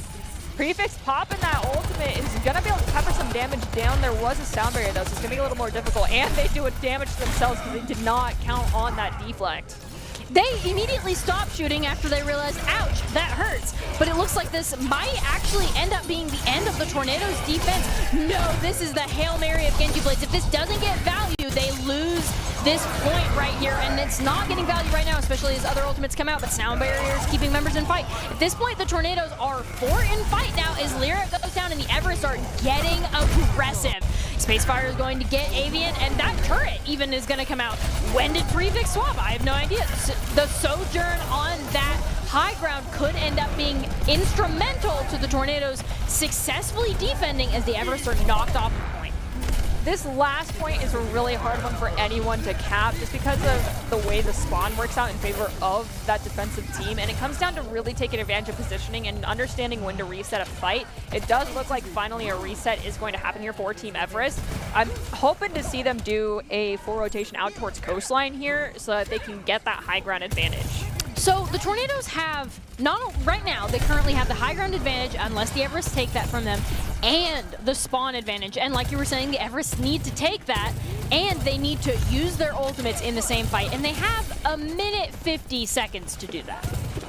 So now it comes down to understanding a win condition here, and for the Everests, that is going to definitely be KJ using their ult. Oh, I thought that Lyric was about to go off the map. Me too. And we see KJ using it here in conjunction with that sound barrier. I don't understand why sound barrier was popped other than to try to gain space. It wasn't fully needed, and instead Triplet's going to go down anyway. So sound barrier is still something you really want to use as a defensive ability or as a sustain, and there it was not needed to go aggressive. More often than not, you lose using it aggressively. And because of that, now the Everests, they also committed attack visor to that, so they have a minute and 13 seconds if they want to charge their ultimates. They're at a massive disadvantage as this isn't really a fight. This is just kind of, what are you expecting before we get into next fight here? I expect Chuma's Phone to have that Coalescence online. Avian needs to stop staggering themselves as hard as they just did. And unfortunately for them, they're going to be going into 3, 4, almost all 5 ults on the side of the Tornadoes. So this one might be one that is not stacked in their favor. They need to get an early pick and not let Diamond go down. This is second to last fight, too, for the Everest here, so they want to try to get out as many ultimates as they can without, ideally, if you're going to dry fight, you need to not use any of your own to try to get it back next time. That looks like they are not what they're doing there. As they push the Tornadoes off the high ground, most notably Lyric on that Sojourn, losing the high ground. That's a very big deal, especially as they are 93 to their own ultimate. And now the fight has dropped onto point. Chumasmum is going to go down, though, which especially this close to spawn doors, that might just spell doom for the Everest push there. We do see that Diamond Dog's going to go down to that Torbjorn ult, as well as Lyric just peppering damage onto them. 10-second territory. I don't know if Avian's going to be able to get a touch, especially because Lyric is scouting this outside coastline. They're looking for that Tracer, expecting the Tracer to come. So far, the Tracer hasn't been able to yet. It looks like they're just barely going to get some members on the point into there's Avian. Oh, Lyric got stuck and couldn't really do anything about that. That will give them a little bit of high ground. Not control, but take some of the oppression off of it as this fight here. Now it's just Prefix spamming with their turret, and KJ's going to take the turret down. It would be ideal if he could take the Torb down, especially as the Torb drops. The Everests need trades. They need more than that. They just need eliminations, and they need to stay alive right now. And with Diamond Dog going down, I don't actually think they'll be able to do that. I think you're very right. Unfortunately, that tank is ever so important to sustaining. And with that, that's going to be the end of the first round. The Everest, so very close to reaching that final checkpoint. But again, just like you were talking about, Circuit Royale, final point, incredibly hard to cap. It's almost comparable to 2CP in Overwatch 1, just because their spawn is right there, and they have high ground advantage. I would most easily compare it to Havana, which is not a 2CP map, but sometimes feels impossible to cap third point just because everything is so defensively favored. I mean, you're pushing into a castle, and you have long sight lines all the way through your spawn. Circuit Royale is very similar in that way. You're walking into an enemy, again, with that high ground, and especially, I think that Torb swap did work for them. Yeah, Torbjorn can be extremely powerful, especially because you don't have to keep your turret alive. I mean, your turret can just be spamming down damage, and someone has to look at it eventually, which means they're not looking at someone on your team instead. I'm very interested to see how high ground control plays out into this one, because that high ground on last point is huge. But if you use it properly before you even get there, as opposed to letting your Winston just dive in off that second high ground to get to stop the payload before point 2, that high ground control can be huge so long as the dive in and dive out are timed properly and you're not doing it by yourself. So we could see an opportunity here for Team Everest to hold back the Tornadoes much farther this time. And it looks like they're setting up on the high ground. Everybody is in this map is very 2CP. I mean, we were just talking about it. It feels very 2CP. The defenders have a massive advantage, and there it is in the chat as well. And it looks like the Everests are holding this high ground, but giving the Tornadoes first corner. And that is okay to give them first corner, so you have line of sight on them easier, and so your tank has an easier opportunity to get support when they go in and go out. We do see Diamond Dog there on the left. She's getting ready to go in. She does get a punch in and decides to come out immediately. Ooh. Takes enough of the attention away to allow Spacebar to get taken out as well. And it looks like now the fight has, I mean, truly just kind of in the Everest favor here. There's not a ton the Tornadoes can do after their main tank goes down, and they're still just getting spam damage down main. At this point, the Everest should probably reset back up to that high ground. But it looks like they're just pushing in. No, they are resetting. Good. There is that reset finally. Getting those stackers is nice and something you want to do, but so not always worth it if it forces you to be in a bad position, because had they gone down one, had the side of the Tornadoes gone down one, they could have easily just continued to push forward yet again and taken out anyone who's not in a high ground position. We'll have to wait and see though. They do have space yet again, jumping in with not a lot of follow-up, and immediately they go down after taking out Avian. And as we go in here, Space is going to go down as well as Prefix, but the Everest still have a fight. They still have their Moira in the game, and they're backing up a little bit, giving a little bit of space to the Tornadoes, but as soon as I say that, they're going to go immediately back in without any eliminations and reset high ground. They're doing a fantastic job of not over-aggressing here, and they're definitely capitalizing on Space, taking space when he shouldn't be, because he doesn't have the support of his team. And we hear a Tactical Visor come online, so Lyric goes down to KJ. Space is going to take out Chumasmum, so there goes the large portion of that sustain. We'll have to see if Space can keep pushing forward as they find another one, but they do go down to Triplet. I would say the hard engage on the Lucio stopped that Moira from getting the peel that they needed to stay in the fight there. But even though the Everests are down their Moira, they're still in this fight. They have that Lucio, he's on the heels. You just have to play very careful, and your life's very stressful if you're Diamond Dog. We almost have the beat online as There it is. well. And double. Does manage to get everyone in that, so that's going to be a lot of sustain for that. For their team coming out from Triplet, as we also see Co get popped and the beat in return. And it looks like support ultimates, this is the fight to use them. Triplet is going to go down. The Everests are not willing to give up this high ground hold just yet, and because of that elimination, they have the ability to reset back up. What do the Tornadoes need to do to break this hold? Honestly, they need to start focusing the squishies more, because Triplet stayed alive that entire fight. I think we haven't actually seen Triplet die thus far. And Lucio provides so much utility, not only in the form of healing, but in the form of speed that can get people out of line of sight fast enough to heal them up. But they need to start focusing on Triplet. They're just getting too much value. I will say, I will agree with you. And Triplet is definitely giving them the opportunities there. They're hard inting. They're going in. They're giving them the opportunity. They just need to capitalize on it. Diamond Dog, ooh, barely gets out through way of Meteor Strike. Gets the elimination, however. Somebody heal them, please. Nope, they're not going to get the healing that they need in time. And because of that, I think the Everests' high ground hold has finally been taken down. They do have enough time to reset here and possibly stop this from getting to that checkpoint, but it's going to be a little bit rough. Triplet is speeding people out as fast as they can. I don't think Diamond Dog's going to be there in time, though. Nope, they are. So there's the full engage, and that is engaging with your tank to force back the enemy team. That's what we needed to see earlier, but they left the payload alone. They need to be careful, otherwise they might C9 it. It looks like they're going to go ahead and try to win the fight before going back to the payload, but actually they're just going to lose. It looks like they're going to lose the fight in terms of numbers, and the Tornadoes are just going to win that fight. What happened to the Everests there? I think it was exactly what we were talking about, which was they split focus. I was saying go to the payload because they almost C9'd it, but they went. One person went back to the contest too soon without the rest of their team when the full team needed to have gone back to the contest. And because that one person got there first, they were taken out immediately and just melted, so the numbers were not in their favor. And KJ's trying to get a little bit of that favor back there, even though the Tornadoes have already capped that first checkpoint there. That is a visor from high ground, and Pando is not having any of it as they hide behind the box there. KJ's going to get the elimination, and I think the fight has now we're in the cleanup stages of the fight. It does look like the Everests are going to be forced back a bit. The Tornadoes are going to be forced back a bit, and this is what I was talking about earlier. That high ground, even though it's after that point's already been taken, it can create a lot of damage just to pepper down, and it's difficult to gain it back if you don't use corridors properly here. Because of where this payload's positioned at, they have no choice but to actually go to the payload and be in the line of sight of this enemy team on the defense constantly, and that can be very rough to deal with. We see the Coalescence pop. They are committing ultimates to this fight. The Coalescence and the Beat are both going to come out. No, both Beats. That is both teams beefed up with Lucio shields here. No eliminations. I mean, as you expect from the double Beat. Avian going in with Diamond Dog. It feels like that duo, they've just been in on it together. However, they're not able to eliminate Lyric yet, and Lyric will win the Battle of the Sojourns and eliminate Avian, but Diamond Dog and Chumsfum are going to come back, and the Everests now have the right to aggress or even reset back on high ground. We're in roughly 1.5 fight territory now, because it takes roughly still 45 seconds for a full fight to happen here, even as scrappy as they get in Overwatch 2. But now, as I'm saying this, we are at one fight territory, so Tornadoes need to clean this up immediately and find a squishy and take them out. Hopefully we do not see Space go down immediately off that engage, though. It looks like they soft engaged and then they dropped back so the rest of their team could support him. Ooh, gets that punch onto the Moira, but was not able to absorb enough damage to get that immediate elimination.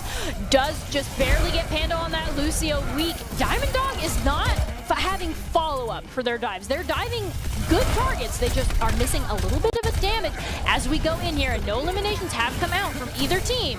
And it looks like Diamond Dog is going to commit to another dive, but is just trying to 1v1 the Soldier. Diamond Dog, you really need the rest of your team to be there with you because you're diving the targets, and I want this for you. But so far, they're not able to capitalize on any.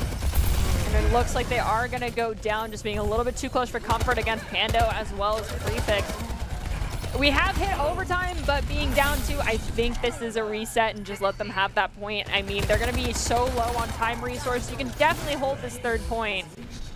less than 90 seconds on the clock, it's doable, but they need to start actually, as you said, going in with Diamond Dog and making sure they're focused firing on who Diamond's going in on. And what's the approach here? Is Coast still the strategy for the Tornadoes? I believe so, yes. And then a callback to an old Doc's keys to the game, tempo control, which they're doing a great job right now, using an ultimate to get that space and maintain it. However, using Co and Soldier ult might have been a little bit of overkill. I think they could have gotten away with just using Coalescence as opposed to using that Soldier ult at the same time. And now they will be in the awkward position of having to charge another one before we go in. But Sojourn has her own ultimate, very, very close to being up there. So we'll see if they're able to get value as Lyric sets up on the far right, trying to win the duel. That's not a duel anymore. That's their whole team. Be careful, Lyric, as Diamond Dog is going to go in, but they're so weak. Lyric, no. Lyric almost gets it, just gets punched off the edge, and that's why Doomfist is great on this point, outdoors. Kiba goes down as well. KJ gets taken out, but I do believe that this fight has flipped in favor of Team Everest. They're going to sustain here. We are at half fight now, so someone needs to get in and get a touch. It might be Panda who's going to be able to do it. Spacefire will be able to follow up and sustain with that Primal Rage, but I don't know. Pando might be able to, but they're choosing to go coastline. This could take away precious time that they need to get in position to get ready for that touch. And it looks like that game is just going to come to a close there.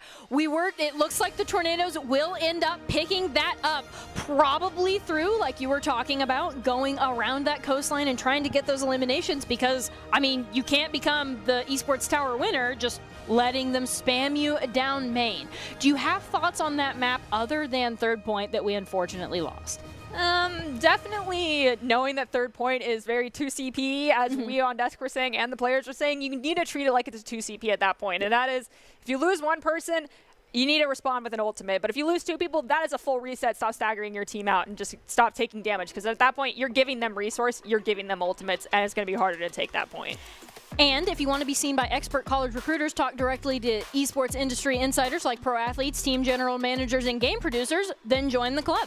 Esports Tower players get insider access to industry insights, and with our featured rumbles, recruiters are taking notice too. It's a great way to score exposure if you're looking to start your path to pro or land a collegiate scholarship. And I do want to add on to that approach to 2CP. If you're down one, sometimes an ultimate can take you back, just like you were talking about, but that changes a little bit if you're down one of your supports, for example, especially your main support. At that point, it's going to take a 6-man ultimate, which isn't usually reliable, but can sometimes come through, just as a little bit of an add-on to everything that you were talking about.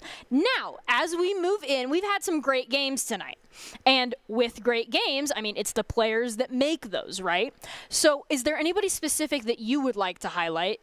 Because the obvious choice of Bonesaw absolutely wasn't here, and so other people more than stepped up to fill that role. Mine's going to go to Lyric. I mean, I feel like they got play of the game more than once. It's kind of hard to argue that one. I mean, the game thought they popped off, so I think production's going to agree with the sentiment of it going with Lyric. However, Diamond Dog and Space both did a fantastic job on the tanks as well, and I'd love to see tanks get play of the game and player of the match as well, but I feel like Lyric kind of was a little bit more flashy. I definitely will agree with you on the Lyric. I was thinking, like, we gotta mention Lyric if we don't get it, and it looks like who is player of the game? I mean, Lyric is definitely up there, and Joe is also for consideration. Lots of the Soldier players, lots of these hit scan players will get value. It will end up not actually being Lyric. It will end up being Joe. Same hero, different player here. And the ICCU player of the game is brought to you by Idaho Central Credit Union, who believes a great player makes a team more successful, just like Idaho Central's helping members achieve financial success. Joe is the Idaho Central Credit Union player of the game, and one of the players that has been highlighted to us by their coaches as a major in-game leader for the Riptides, this is only their second Rumble. And they're going toe-to-toe with the Tornadoes and the Everest, who have been reigning champions for weeks at a time. So keep up the good work, Joe. You'll probably get more players of the game, but yeah, honestly, being that it was kind of cute to see our own BSU players there for a second, but way to be taking the reins there and being an in-game lead. It's very important. And just like you were talking about earlier, an in-game lead really brings a lot of target focus to a team, which is the single most important thing that we see a lot of teams have success with or failure, depending on whether or not they have that target focus and there's somebody calling all of that. I mean, even you with your coaching position on the target focus, that's what you bring your team, and that's what enabled them to win our showdown a couple weeks ago.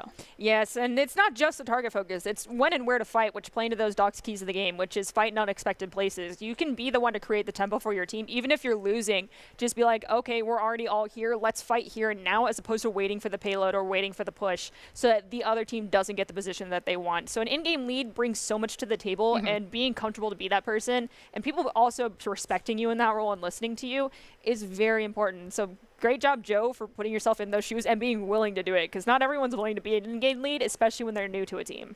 And Joe, again, you are our ICCU player of the game, and you're an in-game lead for the Riptides. Keep up the good work, and we expect to see more great things from you. And to close out our amazing night, nobody was able to take down the Tornadoes. They are still the reigning champion of the Esports Tower Rumble right now, taking week 5.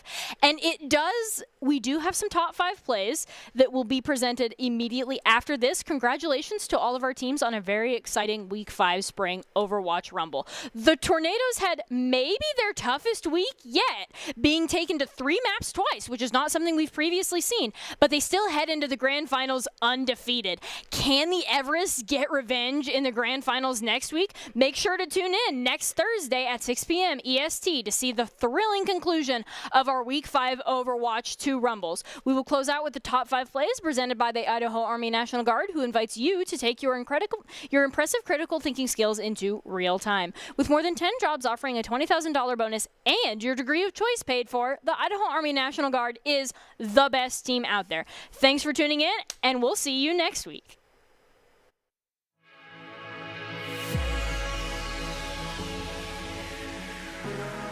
Did eventually have Avian turn on them with a little help from Moira, so they do go down. But right now, it looks like Tornadoes are just trying to regain a little bit of footing as the forward push is coming into them. Lyric and Spacefarer and Panda will find one, as will Kiba. So 3 go down to the side of the Everest as this Marrier just keeps going forward. The Everest up here because Genji decided to be in a 1v1 position, but Chum Spun will go down. Prefix is going to go down. Even trade, but Chum Spun going down means this might be a reset already. They can't maintain their stability here in the corridor. And they are unable to here as we see the tank bars dropping really, really weak. They will actually no.